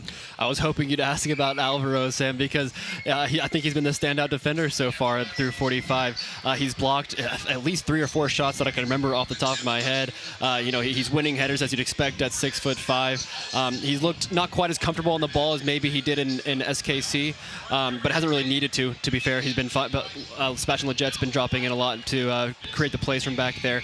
But also the slide tackle tackles. Maybe you don't want center backs going to ground quite as often as he does, but I do love that every time he wins those, and he's won all of them so far, he gets up and celebrates each one like it's a goal. And I just love that kind of passion, that youthful energy that he brings to that back line, because that gets the crowd into it, and then everyone's having a good time. He's been really fun to watch, and I'd love to just see him go from strength to strength, because he's got so much potential with that big frame and his technical ability as well. It's really interesting because it's almost like his strength is sometimes his weakness, because he's very aggressive and jumping those passing lanes, getting into the tackles. And as long as he's winning them and keeping things in front of him, there was one where he got up a little high, a little bit out of position. Things got active and behind him, but it was only the one time. Otherwise, if he has another half like that, I'll take the one moment where maybe he gets pulled just a little bit out of position. So let's talk second half here, gentlemen. We've got, obviously, Anderson Julio has already come off with a lower leg issue. Bernard Kamungo came in that very late in the first half. We are monitoring Lucho Acosta. He had a little bit of a groin situation in that first half, something that he picked up during the second warm-up. He obviously looked just fine on the assist, but I'm sure it's something FCD is monitoring. Steve, I'll start here with you. As Dallas looks to either maintain or build this lead, what's one thing they're going to have to do in the next 45? Well, I'll start here. It was interesting because when Anderson Julio sort of said, I can't go anymore, it was interesting because there were a couple of times where I thought, oh, look, he's in a one-on-one race here with Mooney or with Dave Romney. He's going to win. Oh, wait, he didn't win it. And he just didn't look as fast tonight to me. So I think he was probably struggling with that a little bit. The question you ask, I think they just got to be – there were moments where they were really nice and compact and they weren't as easy to play through. It wasn't as easy for San Jose to overload the half spaces and find those half spaces. So they've just got to have more of those moments because, when they are nice and compact, when Pedrinho is getting back quickly and Delgado is finding – Delgado, I think, has been really good tonight, offensively and defensively. But when they're finding their spots in midfield, they're hard to play through. But sometimes – Pedrinho is not finding the right spot defensively, so they just got to make sure that they stay on top of that. Garrett, what's your one big thing for the second half as Dallas looks for their second home win of the season?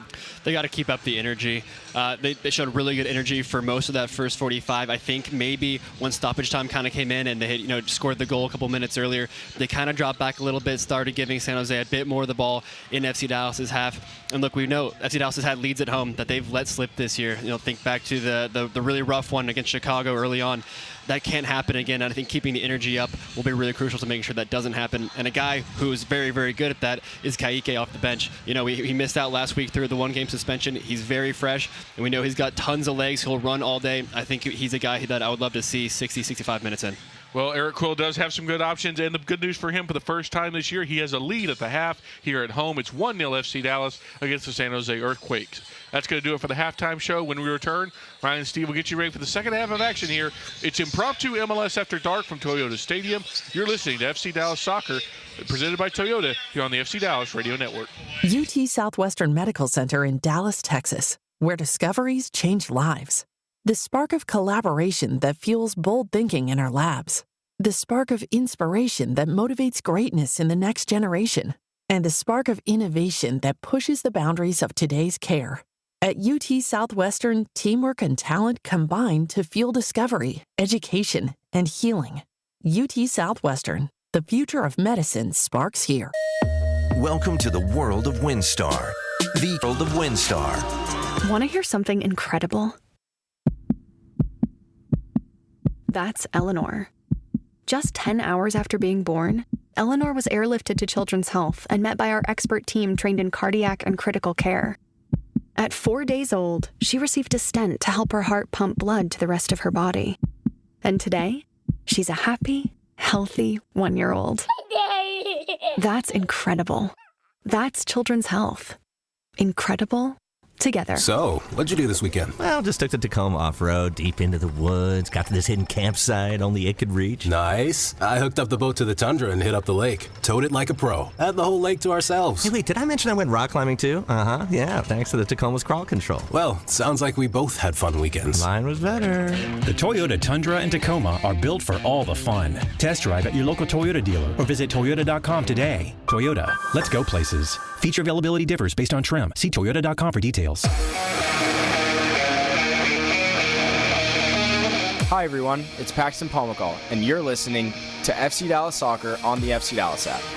Well, the Earthquakes, the first ones out of the locker rooms, they're the ones with work to do. 1-0 FC Dallas coming out for the second half here at Toyota Stadium. A game that was an hour and a half rain delayed, so if you're just joining us, maybe tucked up in bed, listening along here at 10:12 local time, we thank you for your listenership as we've got an exciting proposition here of the second half, Steve.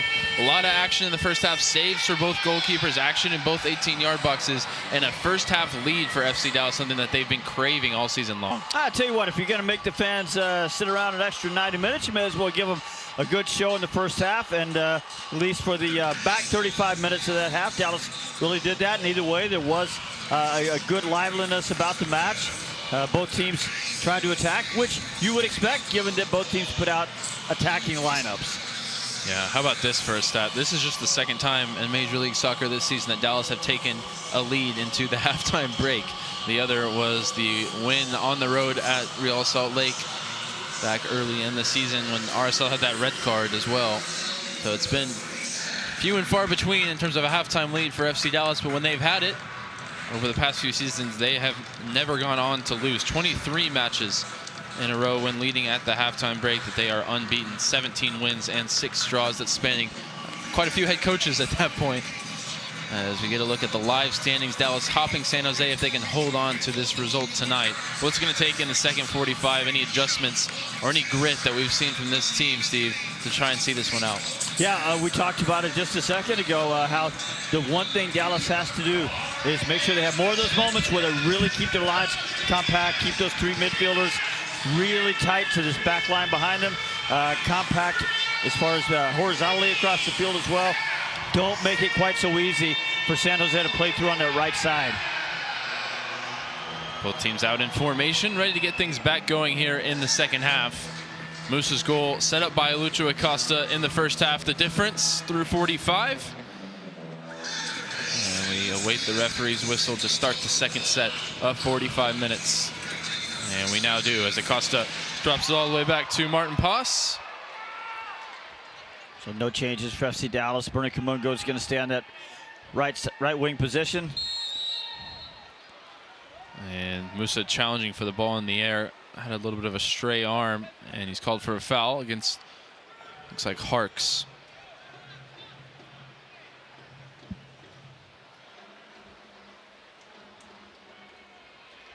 Now Harks gets it back going with a short free kick. Harks, of course, the son of the former national team captain John Harks. No spring chicken himself now at 30 years old. Experience in MLS in Scotland. He's made a nice partnership with Bo LaRue this season in the middle of the field for Bruce Arena, keeping Canadian international Mark Anthony Kaye out of the team. Here's a ball in behind, up the left side, Vitor Costa past Jack Moore. Costa low ball in the danger area. Alvaro gets a touch, or sorry, Farfan gets a touch, and then Martin Paz comes and picks it up. Boy, an important touch too, as Costa got him behind, got well in behind. Shaq Moore over there puts a dangerous ball right in front of the Dallas goal. And now Shaq Moore putting the ball in behind Romney for Kamungo to chase, but that one spins out of play. If you're just joining us, Julio off with the muscle injury in the first half, so Kamungo's in off of a goal against Kansas City in his last appearance off the bench. Getting some more run here, just over a half of action. Here's a giveaway at the back. Acosta picks the pocket of Mooney, now breaks for Peter Musa. Ball out to the far side for Bernie Kamungo. It's a little behind him. He's able to keep it alive and get the cross in, but the Earthquakes get bodies back. It was not a good ball there from Peter Musa, and Dallas can't take advantage. Well, the first half of the season before he was hurt, Musa's passing was so on point all the time, and as he's come back, he just hasn't had quite the same technical quality. Now here's a deflected ball that finds Espinosa in between the lines, trying to bend this one in behind Alvaro. It breaks from Martinez inside the box, gets it back to Vitor Costa. Costa, cut back ball for Bo LaRue. LaRue thinks about the shot from distance, cuts back. Now left-footed drive is over the bar.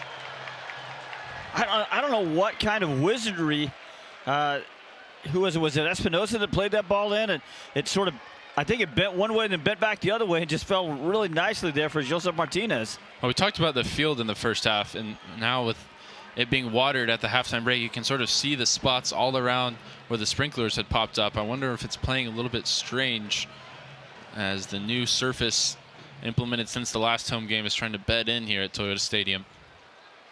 Alvaro trying to play out of the back there, off the mark. and it's out of play, out of the reach of Musa. Well, to your point, I think we saw Shaq Moore try that same pass or similar just a second ago along the right side, the one that Alvaro just hit. And I think both of them were a little surprised by the way the ball came off the turf. There's Martinez through the lines, back to LaRue. LaRue out to the near side for Jones. Some space for him, closed down by Farfan. Low ball in, defended by Ibiaga. Cleared away off the left foot. Ibiaga is not happy over there with, again, how easy it was to play through the lines over on the right side.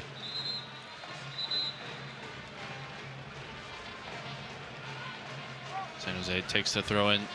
Goes negative back to Muni. Rodriguez trying to put this one in behind for Jones. Farfan appeals for the offside flag. It stays down for now. Jones back to Harks. Harks from the edge of the 18 bends this one in towards Arango. Ibiaga again off the left foot. This time it spins behind for a corner. Well, it's amazing, Ryan. This second half is starting the same way the first half started, with San Jose in total control. Espinosa will take the corner from the near side, an outswinger on the way. Air underneath this one to the danger area. Arango into the back of the net. A towering header from the longtime Dallas killer, his 7th goal in 6 games against the club. We talked about how good Espinosa is on that dead ball service. He just picked up his 9th assist this year. And I tell you what, Dallas just got punished because they couldn't clear their lines. They've started slow in the second half. They didn't get punished in the first half for the slow start. Just got punished here. I'll tell you what, just nobody was marking Arango. There's a crowd around him. Yeah, they had set a line of zonal players. And he just slips right in between there. Nobody's anywhere near him. Now Musa goes up. He's the closest player, but it just drops in behind him. 10th goal of the season for Chicho Arango. Set up by Espinosa, who's now tied for the lead in assists in the league with Anders Dreyer, who Dallas will see on Saturday. And Dallas now looking to respond. Kamungo puts the ball in behind, and he's got the speed to beat his man here. Early cross in off the right foot, cut back past Musa and past everybody. And Dallas white and red. They just can't find each other, those two. Moore tripped up and waved up by the referee. Vitor Costa got a pretty big chunk of Shaq Moore there, but we play on. I think this is Timothy Ford, the referee. I think this is his MO. He doesn't like to call foul if he doesn't absolutely have to. And that can work for you or against you. Ibiaga into Pedrinho. Farfan ahead to Acosta, puts it in behind for Pedrinho. Pedrinho has got a lot of space here, and Harks backtracking defensively. Pedrinho into the 18, now off the right foot, stings the pawns of Daniel, up into the air, and headed away by Romney. Ball picked up by Kamungo on the far side, back to Shaq Moore. Moore sets up Patrickson here, edge of the box, and again over to Leggett, now wide with Kamungo. Kamungo onto his favorite left foot, early ball swung in low towards Pedrinho. He couldn't get the touch right that time. It's behind for a goal kick. Now Pedrinho put through beautifully there along the left wing by Lucho Acosta. Pedrinho is able to dribble in, put the ball on his right foot, and he had a really good hard overlapping run there from Marco Farfan. Could have maybe given it to him, but didn't get a good contact on the shot. Just put it right at Daniel. I think it took a deflection. I think it was headed a little more to the left of the goalkeeper, but the deflection took it right at Daniel, who's put a wayward ball right towards Pedrinho. Got lucky that it sort of skipped on the turf past him. Flicked off the Dallas man and out for a San Jose throw.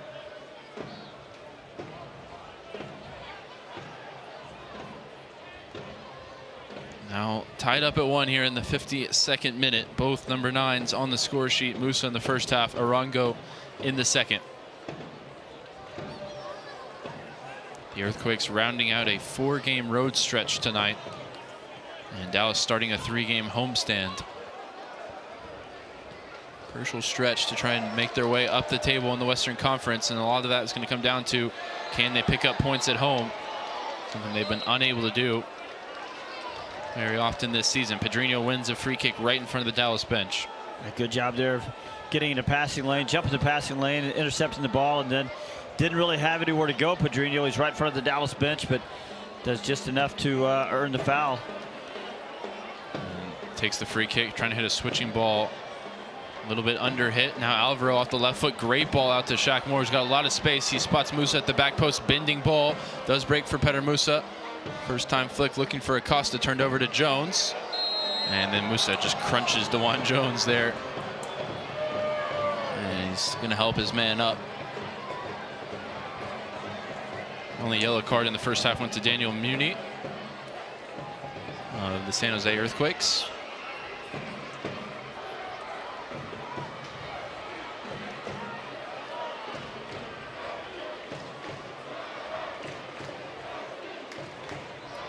Earthquakes moving it out to the left side and now advance it to Espinosa, who's chased back to Dave Romney.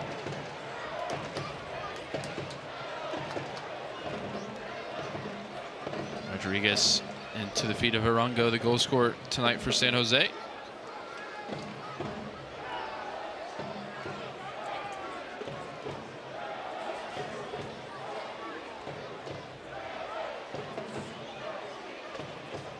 LaRue and Harks looking for space in the middle. It's out wide right with Joseph Martinez, who hasn't had a ton to say about this game so far through 55 minutes. He makes his way forward as the ball is out on the left side. Romney down the line for Costa. Romney now back to Mooney. Mooney through the lines finds Arango. First touch, tried to lay it at the feet of a teammate, gives it away to Patrickson. And then Leggett just underhit a ball as Pedrinho is streaking out to the left side in space. Now Jones will bring it forward. Jones on the dribble through the middle. Leggett thought he got a foot on the ball, but no, it's going to be a free kick here in an attacking position for the Earthquakes, won by DeJuan Jones. Now you give up the ball in a bad spot. You've put yourself in a tough situation, and this time Dallas gave up the ball and it's turned into a free kick at about 4 yards outside the penalty area along the right side. Well, we wondered if Dallas might bring in Kaique back to the starting 11 after his suspension. Airco often did stick with the same starting 11 that won in Kansas City, but he does have the Brazilian as well as Nolan Norris available if he needs to bring some defensive reinforcement to this midfield. Yeah, the issue is we could talk about defensive reinforcement a little bit more if they still had that 1-0 lead, but now you got to go find the goal. Look, 2 home games in 4 days. You know, you really want to come up with 4 points minimum out of those. 5-man Dallas wall here as Arango takes his quick touch, finds Espinosa. It's off the top of the wall, and Alvaro makes the block. And now Alvaro will chase it to the corner, trying to prevent a corner. Unable to do so. It's going to be a corner kick for Espinosa. Dallas has only given up 2 set-piece goals defensively this year. One of them just a minute ago on the corner kick, and now here comes another corner kick from the very same spot. And again, they're trying to hide Arango, who will make his run last. Into the danger area, ball swung in. Pedrinho gets a touch. Rodriguez turns it goalwards. Dallas somehow scramble it clear. Now Patrickson on the dribble through the middle, tripped up. Referee says nothing doing there against Harks. And the Earthquakes will keep the pressure on.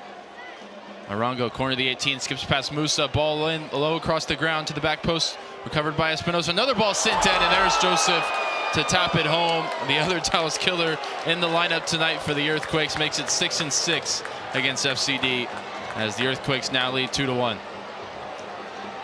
And that all starting when I think it was Vitor Costa that did win a ball. I think kind of cleanly there in the midfield, and Dallas on the second phase of that corner kick just not able to reorganize themselves well enough. Joseph Martinez doing what he does, which is making a smart run inside the 6. Career goal number 124 for the former MLS MVP. And that one pretty much a tap-in set up by Espinosa, who's got his second assist of the night. And quickly, Dallas will make those changes now. Farrington and Kaique coming across from the warm-ups to get involved.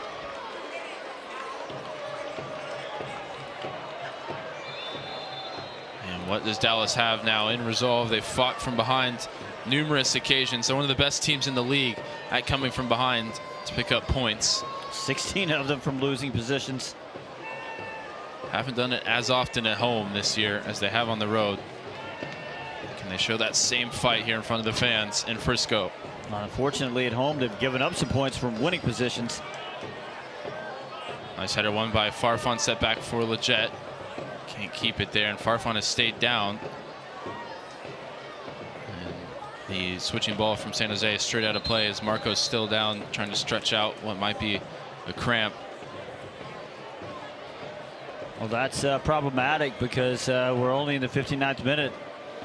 And if he's cramping now, unless he suspects he's coming out, which he may.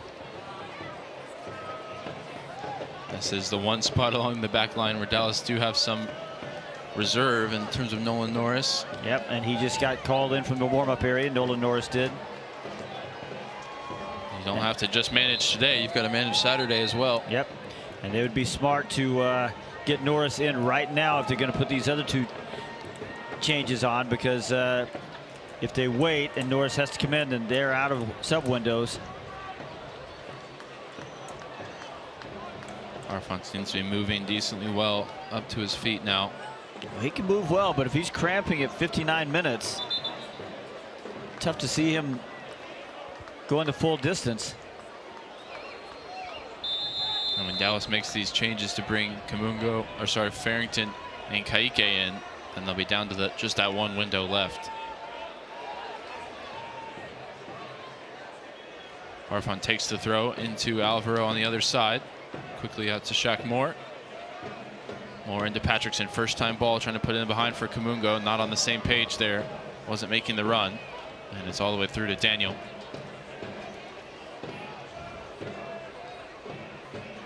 And you may be able to hear pretty subdued crowd now at Toyota Stadium after an exciting first half and the team leading at the break. Things have flipped on their head here in the second. Daniel got that pass wrong out of the back, intercepted by Acosta 30 yards from goal. Now finds Leggett centrally. Leggett looking for space to find Lucho Acosta again. Rodriguez bites in with the tackle, gets a foot on the ball, but Acosta recovers it. Now sizes up his defender. Harried all the way by Bo LaRue, who's fouled. Acosta wants a yellow card. He won't get that, but he does have the free kick. Dallas will make the changes. Leggett replaced by Ka'ike. And Pedrinho replaced by Logan Farrington. And that looks like some type of change of system. Ka'ike bringing some instruction with him off the bench. And Farrington straight into the action. He's going to be challenging for this free kick as Acosta sets it up with targets spread out across the 18-yard box on the far side.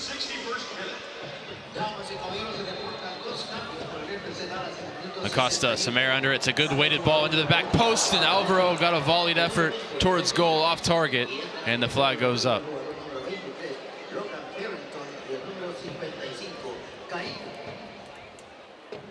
And looks like the Earthquakes did step up their line at the last minute to draw the Dallas attackers offside. But it was a good weighted ball. We've been asking for better service from the set piece. So I would guess you're looking at it, Dallas is going to go to a 4-4-1-1 or 4-2-3-1 maybe. It's Ka'ike and Delgado sitting in the middle. Bernie Kamungo now running the left wing. Farrington off on the right wing. Here's Acosta now in between the lines. Up to Musa. Back to Acosta off the right foot. Sliding block back to him. Acosta on the second effort. Stabbed away by Rodriguez, out for a throw on the far side. Well, changes paying off immediately. That's Dallas's best attacking movement of the second half. Ka'ike's first involvement as he loses his footing. And now going the other way. It's Espinosa bringing up the left side. Ka'ike sliding tackle. Thought he got the throw, and he did. So that's a great first action for the Pitbull off the bench. His return from suspension last week.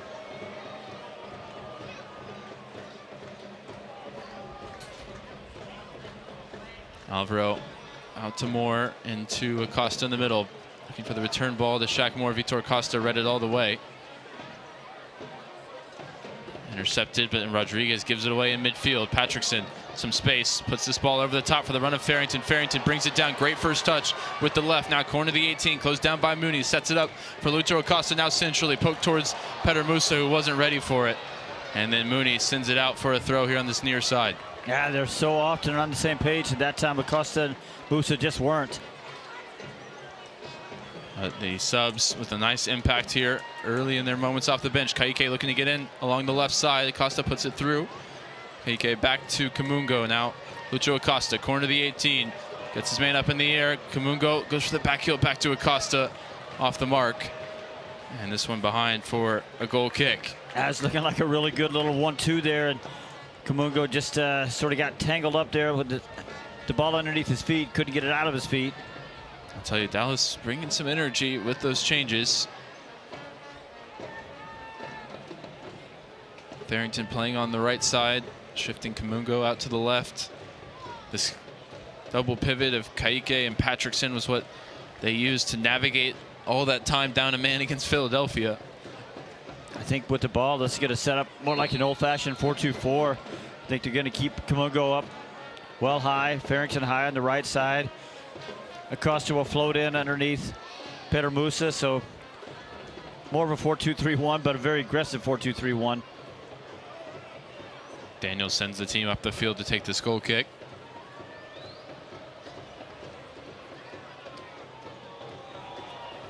Launches it long. Arango gets the first contact, but it's straight out of play into the Dallas bench for a throw.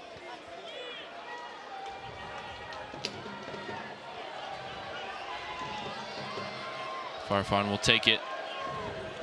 Not a lot of movement for Dallas. It's fired into the chest of Musa.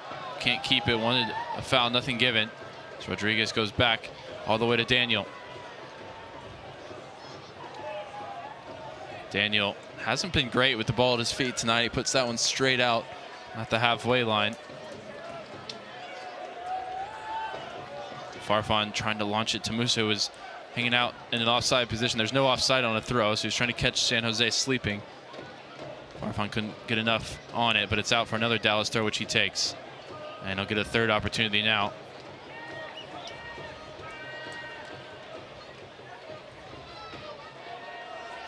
Patrickson under pressure at the halfway line, puts this one behind Ibeaga, and he and Joseph Martinez with a sprint to the ball, which Ibeaga wins. Pass back out to this near side for Ka'ike. First time ball into the midfield is a clean one for Farfan, but then his touch is loose. Turns it over to LaRue. Now Espinosa up the right side. Ka'ike in pursuit. Espinosa right footed ball in towards Arango. Headed on goal, and Martin Pass with a huge save to tip it over the bar. I mean, Arango was on a dead sprint, and Espinosa picked him out with a picture-perfect ball. Looking for a hat trick of assists. Pinpoint, picture perfect. That's what I was going for. And that took a great save from Martin Paz there. I'll tell you what, Espinosa's been productive in his time in San Jose, but with the offseason acquisitions, he had to know that this was a real high potential partnership between he and Arango, he and Martinez, and it's paid dividends in both avenues tonight, assisting each of those two strikers.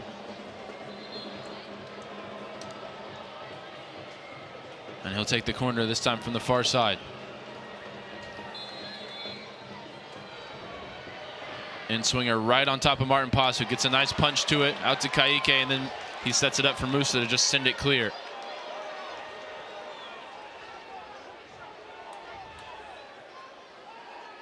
Ball out to Vitor Costa here in the second phase. Still bodies staying forward for San Jose. Nice interception from Patrickson. Gets it ahead to Kamungo. Kamungo gives it away, and Ka'ike did really well there to win a foul, because that was not a good pass from Bernie Kamungo. Also get it going quickly. Musa out to Farfan, out to Lucho Acosta, popping up here on the left.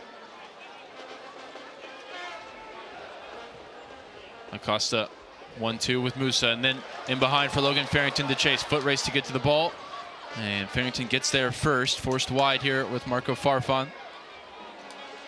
Farfan back to Acosta. Acosta off the left foot, bending ball in behind, finds Musa. Nice first touch, sets himself up, ball across, looking for a teammate. Now Shaq Moore on the follow-up, and it's off Daniel into the roof of the net.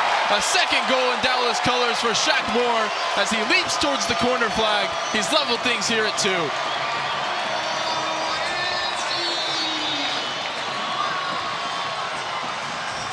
Well, that is all set up from some good action along the left side, but then things just get chaotic right in front of San Jose goal. It's Logan Farrington that's able to keep possession over there, just sort of spoons the ball out to Marco Farfan, so that's good stuff along the left side. Then it's just good combination work there that allows Lucho Acosta to lift a little ball into Pedro Musa. Musa helps create all that chaos in front of the goal. Ball eventually pops out for Shaq Moore, who makes no mistake. Full volley. Ends up putting 2 or 3 San Jose players on the ground with that shot. I mean, great technique from a right back on his left foot to just get it on target. And Acosta, the vicious fist pump, as he was integral in that play as well. 68th minute, now 2-2. Anybody's game here at Toyota Stadium.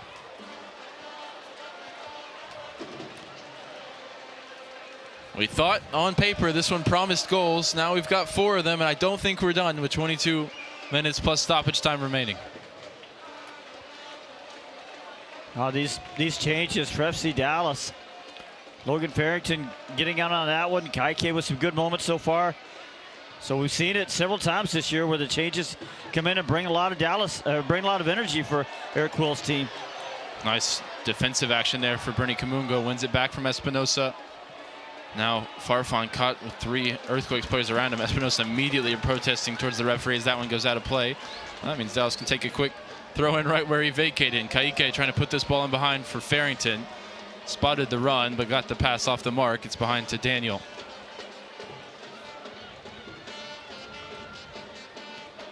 Bruce Arena looks like he's going to make his first set of changes here in just a moment. A second time, though, that Logan Farrington's just desire to create those vertical runs has paid off for FC Dallas. Well, that was his lone goal on the season, right? Off the right side against Chicago at home, making that run in behind.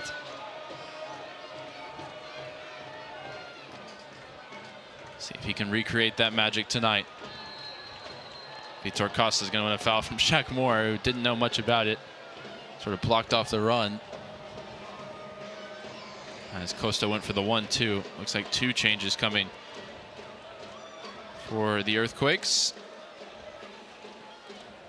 Ball through the lines, finds Martinez, quick 1-2.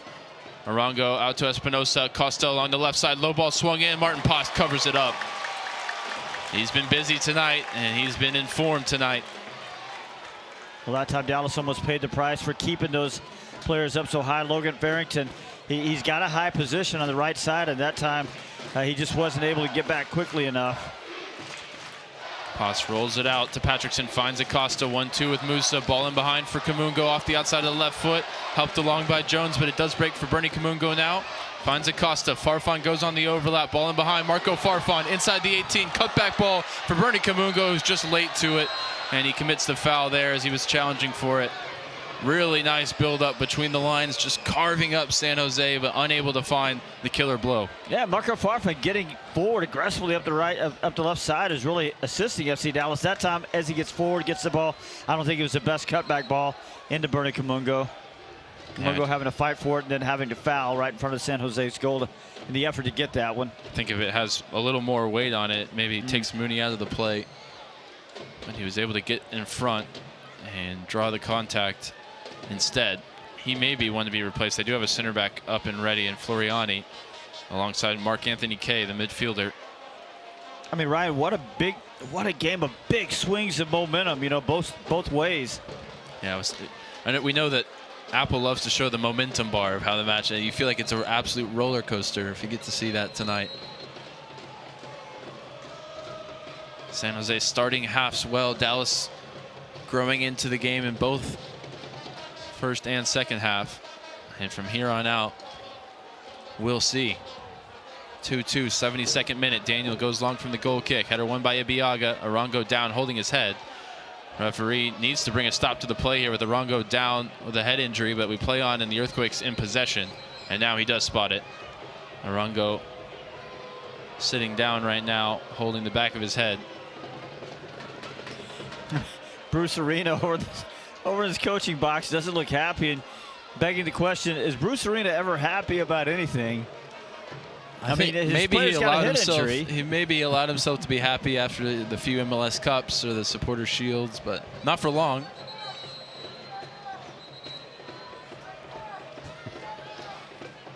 Referee calling for the training staff, as he did in the first half a couple of times, for different head injuries. I really wonder if he just isn't implementing the current set of MLS rules in terms of off-field treatment, because this feels like a throwback in the way that he's refereeing it tonight. You know, look, it's a head injury, and you want to be careful with it. So I certainly don't mind him, you know, taking a little extra care here. And Arango's got to leave the pitch now. He'll be able to come back on as soon as the medical staff says so.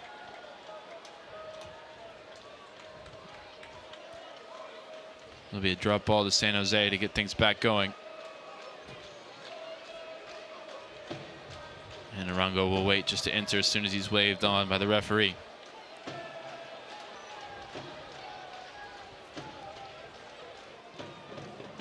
He's waved on and he's involved here as they build up on the near side. Arango against Kamungo, cuts past him, now balling behind for Espinosa. Espinosa back heel to Arango. Arango inside the 18, trying to turn, get the shot away. Ibiaga got an important piece of that to turn it over the bar.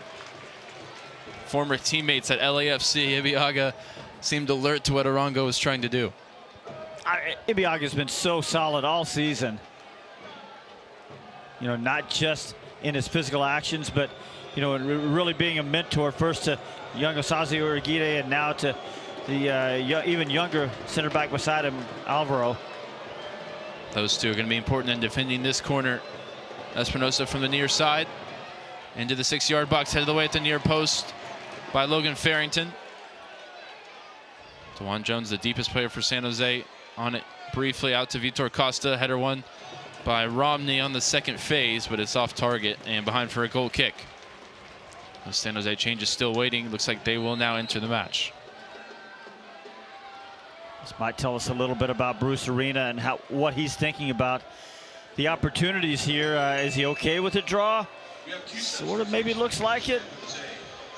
It's a straight swap in both regards. Rodriguez off for the rookie center back Max Floriani, and Ian Harks off for Mark Anthony Kay. Straight swap in midfield. So maybe just fresh legs then. Yeah, just fresh legs. You know, neither one of those guys any kind of a dynamic offensive threat. So maybe Bruce Arena just choosing a little bit of caution here. I think he's recognized that Dallas is taking over the game, but loose touch there from Alvaro. He's giving it away, and that's a bad moment for him and for the team. It looks like Bo LaRue has the goal to put San Jose in front 3-2. A little bit of a miscommunication at the back, and a difficult moment there for the young center back.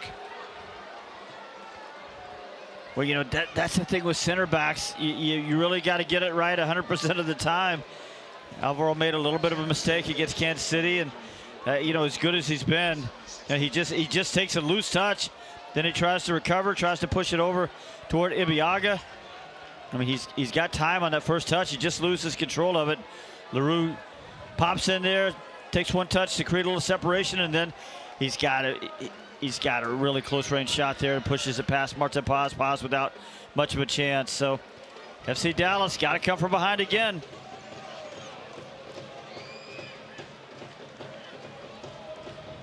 By no means an excuse, but this field is playing rather strangely at the moment, and both teams are playing on the same field, of course. But it could contribute to a moment like that where his touch just really let him down, did something he didn't expect. Not the first one to struggle with footing or touch here, particularly in the second half. This is where, as U.S. national team boss Mauricio Pochettino, who's in the house tonight, where he reminded everybody the other day after he watched his goalkeeper make a mistake in the game out at AT&T Stadium, he said the most important action is the next one. And so that's what young Alvaro has to learn right now and has to understand right now. Dallas recently equalizing, now once again behind, 13 minutes plus whatever's added on.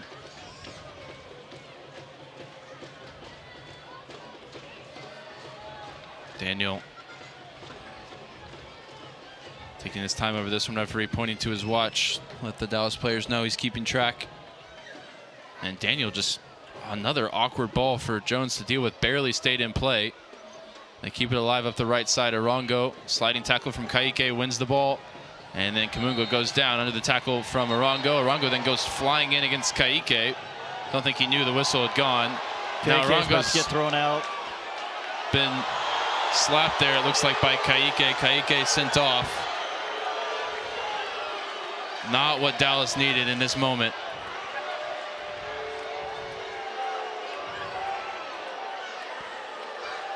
I didn't see the contact that you saw, Steve. I did see. I think the referee was a little slow to blow the whistle. That meant Arango went in for another tackle, and that's what Ka'ike was upset about. Eric Quill is beside himself. Well, Arango took a couple of swipes dangerously. And, you know, I said a while ago, Tim Ford doesn't like to call fouls if he doesn't absolutely have to. Ka'ike was upset. He goes in, and he gives, it looked to me like a little bit of a headbutt. So there's the first swipe. And then Arango really does get into Ka'ike. He gets up. He's upset. It's a little bit of a headbutt, but it is not anything dangerous. This is theatrics from Arango, and this should be overturned. Arango is the one that makes the dangerous action with the late tackle. There's not. Maybe there's contact on that atrocious ponytail on the back of the head of Chicho Arango, if anything. I mean, look, two things can be true here. Ka'ike does not need to get in there and get his head anywhere near Arango. That part is true. It's also true that there's not a lot of contact there. Arango is smart. As soon as he feels the contact, he goes down, holds his head. Timothy Ford is quick at it. I mean, immediately Timothy Ford is right there, starts reaching into his back pocket. I can't believe they wouldn't have him look at this again. There's not a lot of contact there. Ka'ike is being walked towards the tunnel right now. No indication of a review at this point.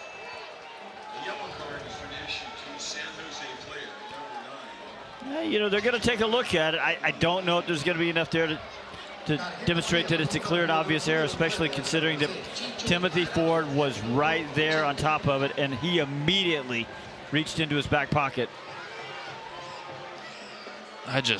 Man, that is incredibly harsh. Not even sure I saw a movement of the head itself to be considered a headbutt, but somehow no check. We play on now. Dallas down to 10 for the final 10. Well, you know, make sure you're accurate there. There is a check, but there's not an official on-field check. Yeah, exactly. VAR check. And Dallas now playing with one central midfielder. They've only got one sub window remaining. They're going to have to use it, you'd think.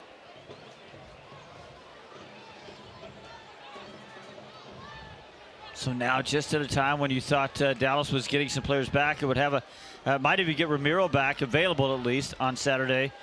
Now it looks like they will probably be without Anderson, Julio, and Ka'ike. Well, Ian Harkes was sent off for a very harsh second yellow card last week, and he had his overturned to be available for this game. I'm sure Dallas will go along the same path of trying to get that one flipped on its head. It won't help them any tonight. As Daniel launches this one long for the run of Arango. Alvaro wins the header, puts it out of play. Preston Judd is ready to enter now for San Jose. He'll replace Joseph Martinez. We have a substitution for San Jose occurring in the 82nd minute. Judd, 3 goals off the bench, second in Major League Soccer in that metric this season. Martinez exits now with 6 goals in 6 games in his career against FCD.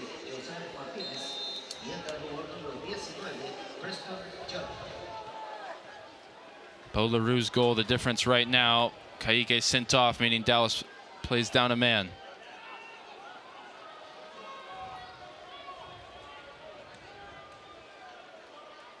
Looks like Kamungo's in there in midfield right now alongside Patrickson. Fortunately, Ryan, the other thing you have to say here is, you know, discipline issues becoming a real issue for Dallas. As you know, we've already had some yellow card suspensions.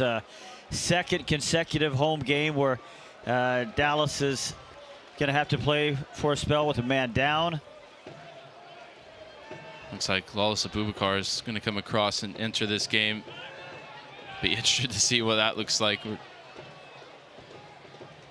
short in midfield right now.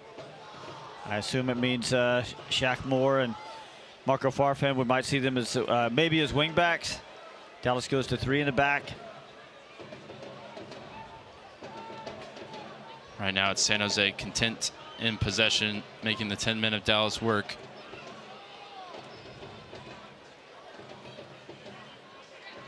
LaRue wide right, up to Jones, back to Floriani, recently entered this game. And all the way back to Daniel.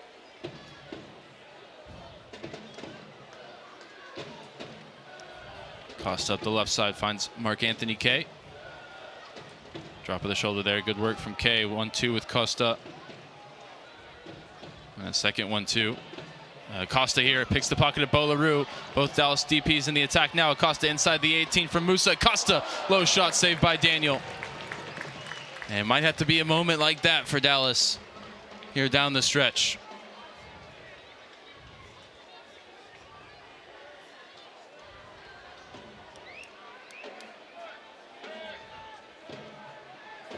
Daniel rolls it out to Floriani. Too much on it. Nearly rolls it straight out of play. Floriani keeps it going. Now Espinosa, his ball ahead, blocked by a sliding Patrickson. Alvaro sends it down the field towards Acosta, who's offside. Yeah, possession precious right now for FC Dallas. Alvaro had time and maybe a little rattled by the moment a second ago. Needed to bring that ball under control and find a teammate instead of just sort of booting it wildly downfield. Ball in behind for Preston Judd to chase. Ibeagha wrong side. Judd wrong side of Ibeagha goes down on the edge of the box. And this one may be even more trouble for Dallas. Red card out for Sebastian Ibeagha. Dallas down to 9 men. It'll be a free kick on the edge of the box.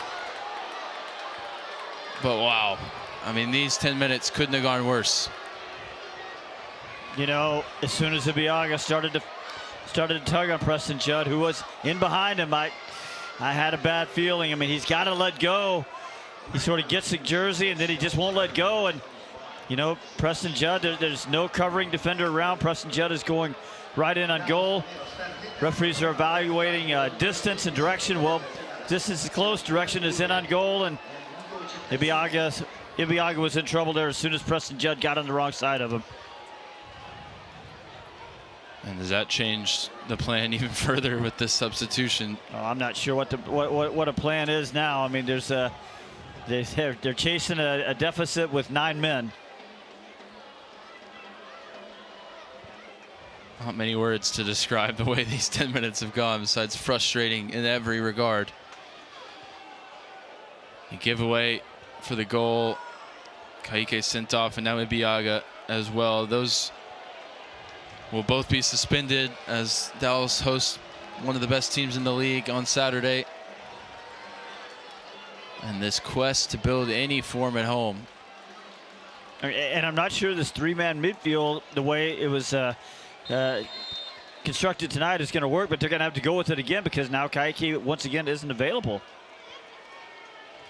Here's the free kick from Morongo over the wall and over the bar comfortably. And now we'll see what this is going to look like for Dallas. Farfan off. Abubakar on. And now we're seeing formations and shapes that just don't quite have enough numbers in them. Dallas playing with 9. Look like they're going to play with a 4-2-2 of some kind. As Arongo is replaced by Osini Buda.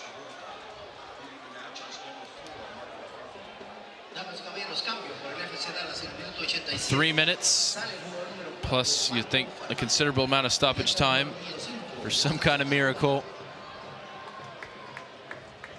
Still within a goal. Dallas scored when they were momentarily down a man in the first half, 10 against 11. Shaq Moore off the field with an injury, but this is a much tougher task. Poss sends it long towards Farrington. Farrington shrugs off Kay. Header won by Romney. Abubakar's first action gets the header out to Shaq Moore, helped along further towards Musa. Patrickson in the middle, battling with LaRue. LaRue loses out there. Patrickson can bring it forward, out to Kamungo, who's holding the width on the left side. Acosta shrugged off it there by Bo LaRue, who's got the deciding goal as things stand. And now Buda will run for the corner flag. Abubakar there, defending. Gets a foot on the ball. Buda goes down, needs to get back to his feet. Eventually, Abubakar comes away with it. Lost Abubakar, whose last action at Toyota Stadium was getting sent off in that exact type of play. Farrington can't win the header. Acosta lost the ball cheaply a moment ago. Now Acosta's body language not looking good. So Dallas just needing to be a little bit more careful with the ball and making sure they're taking advantage of every possible opportunity now, because there's not going to be a lot more chances on possession. It's almost comical to watch this Dallas shape at this point. 4-1-2-1. Patrickson and Farrington really trying to make up the numbers with their running in there right now. I mean, when you're playing, 8 men against 10 in the field, there's not a good shape. Jones ahead to LaRue, who will mosey on forward into that green grass along the right side. LaRue not really interested in much by way of attacking, shielding it towards the corner. And he wins a throw.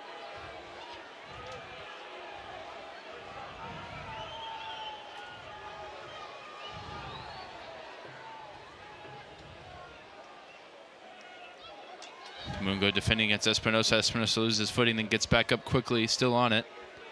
Jones inside for LaRue. LaRue on the edge of the 18. Musa defending, now sets it back for Costa, out to the free man. It's Preston Judd right at Martin Paas. Farrington was streaking forward, the only man going the other way for Dallas when Paas had the ball in his hands. Opted not to use him. What is the avenue forward for Dallas right now in these conditions? Farrington makes a man miss in the middle. Now gets it ahead to Musa in the center circle. Out to the far side for Shaq Moore. This is good work. As 11 minutes go up on the board. There will be time for Dallas to figure something out here with the 9 men. And this may be one way to do it. Free kick won by Shaq Moore in the attacking half. Yeah, it's going to come at about 40 yards well along the right side. So it's going to take a really good service from here. But as you said, it's an opportunity. Looks like it's going to be Patrickson to go over and take it. Kay picks up a yellow card for the foul. Yeah, Mark Anthony Kay's always got one in him.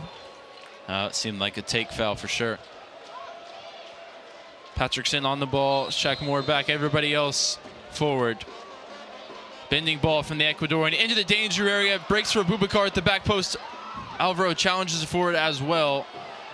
And Dallas can't keep possession, and Alvaro eventually commits a foul. I think Alvaro could have gotten to the ball. He just didn't understand that there was a pursuing San Jose earthquake nearby. Just needs to be a little bit more aware in that moment. I played 1 minute of stoppage time. We've got 10 to go.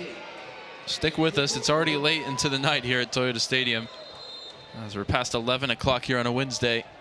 This game has had a little bit of everything, a little bit too much of the wrong thing for Dallas. Well, including, we just talked about how there were just wild swings. And unfortunately, one of those big wild swings took a big wild swing in San Jose's direction.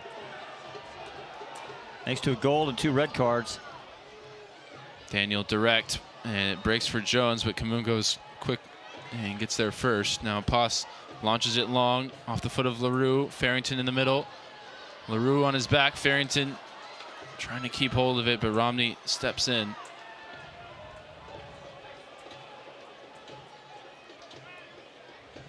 Espinosa out to Jones on this near side.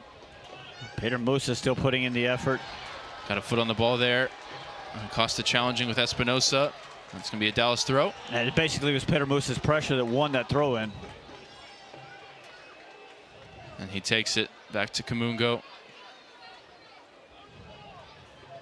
Patrickson across to Alvaro, who looks like his run of the team will continue. That mistake in this half aside. Now Ibiaga suspended for Saturday. Yeah, such a young player, you just wonder, what a mistake like that is going to do for his overall confidence as he goes into the next match. As we talked about his passion and how that's such a big part of his game. And he had hardly put a foot wrong in almost 2 complete games in Major League Soccer, but when you play at center back, 1 foot wrong can be a really, really wrong foot. I'll tell you what, Dallas doing well here. Bring into the attacking half. Shaq Moore along the right side. He's got options to his left. Drops it off for Lucho Acosta. Acosta through the lines finds Musa. Back to Acosta now. Enters the 18-yard box along the right side on the dribble. Sees 2 defenders past Mark Anthony Kaye. Romney, though, stands tall. And then Acosta trips up the Canadian. I mean, I understand there's not a lot of options there, but he just held on to the ball too long. Eventually, he's just completely covered up by 2 defenders over there. Can't wiggle his way out of it. Dallas found a couple of forays forward, even with the 2 red cards here in stoppage time. Yeah, they've just got to be brave. I mean, once you get in the final third, you just got to look for a through ball that leads to a shot. You got to look for a cross. I mean, you just can't. You can't allow San Jose with the 2-man advantage to get any more numbers back. Foot race here to the ball. Judd and Abubakar. Abubakar gets there and chops back. And he's got all kinds of space. Fires it ahead to Shaq Moore. Shaq Moore pass 1 on the dribble. Shaq Moore with Buddha on his back. Shaq Moore out to the right side. Green grass for him if he can keep it in play, but it's a heavy touch. And it carries out for a San Jose throw. 4.5 minutes into the 11 minutes of stoppage now.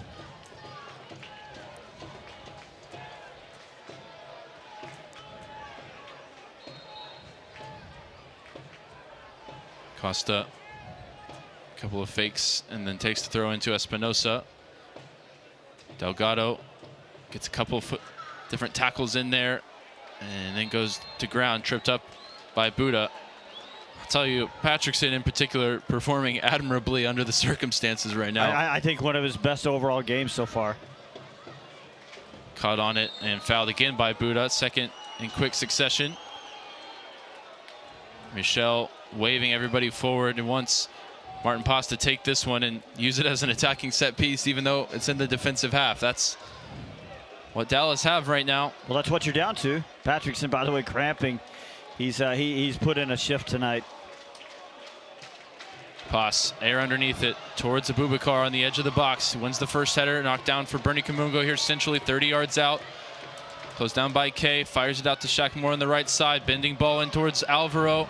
Headed away there by Romney. Abubakar challenging for the second ball, sets up Alvaro. Now Acosta inside the 18, looking for a lane to shoot. Gets it away, blocked back out. And now there's numbers on the counter for San Jose. Espinosa will bring it clear. Ahead to Judd. Dallas with 4 back, San Jose with 3 forward. Everybody else waiting in the other half. But just for a minute, it looked like Lucho Acosta had a lane to shoot at.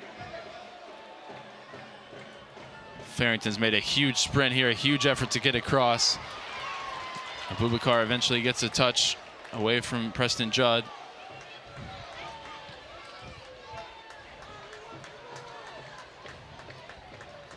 Everyone out there for Dallas doing running that they didn't have on the schedule tonight, and certainly feeling the effects of it.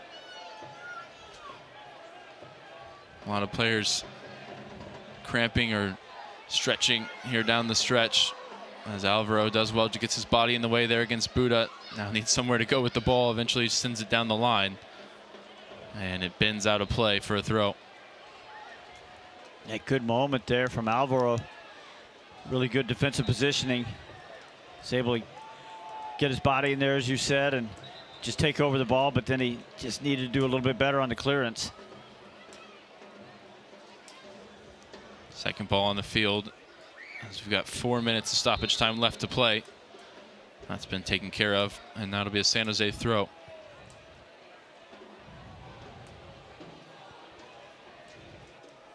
Dallas even 2 men down. They've had some good attacking thrusts. They just haven't been able to, once they get into the final third, you just got to be a little braver and try to turn those into quicker shots.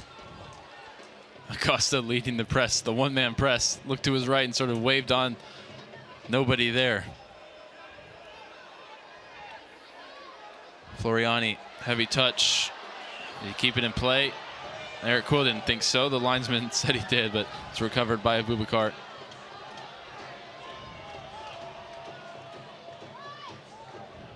Back to Martin Pass. So he played 98 minutes. Towards Musa, flicked along. Farrington fighting for it now. Farrington, edge of the box, cuts back onto his left foot, goes down. Referee says not enough for a free kick. And now it's 4-on-3 going the other way. Buda up the far side with Alvaro on an island. Espinosa out to DeJuan Jones. A lot of space for him here on the near side. Going to send a low ball in towards Judd all the way through at the back post. It's Mark Anthony Kay. And unfortunately, with the 2 men down, it was a matter of time. It's 4-2 San Jose. 2 or 3 players down and cramping for FC Dallas. It's tough. It's a warm, humid night, and chasing around San Jose that's done a really good job of killing this game with possession, and certainly just killed it off once and for all with that 4th goal. Eric Quills picked up a yellow card from the referee. I mean, it is a despondent Dallas team out there right now. That goal hit the net. Despondence is where you're at when you've played 8 home games and you only have 1 win. I mean, it's absolute sparkling road record right now. Best in the West, in fact, but this record at home has just got to get better. About to drop to 1 win, 5 losses. Excuse me, 1 win, 5 losses, and 2 draws at home. And oh boy, you've got San Diego on Saturday with now 2 players suspended. And you know, Kaike just came back from a suspension. Musa and Farrington working a 2-man game here. Musa all the way into the 18-yard box on the dribble along the right side. Low shot saved by Daniel. As those two tried something off the playground almost. Just a 2-man game all the way up the field. I mean, Musa just had enough. He just said, I'm just going to dribble this ball and take a shot, and he did. Nobody could get it off his foot.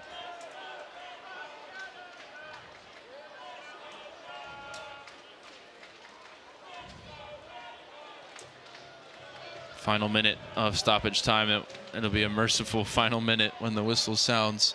Eric Quill down complaining to 4th official, and I know how frustrated Eric Quill must be.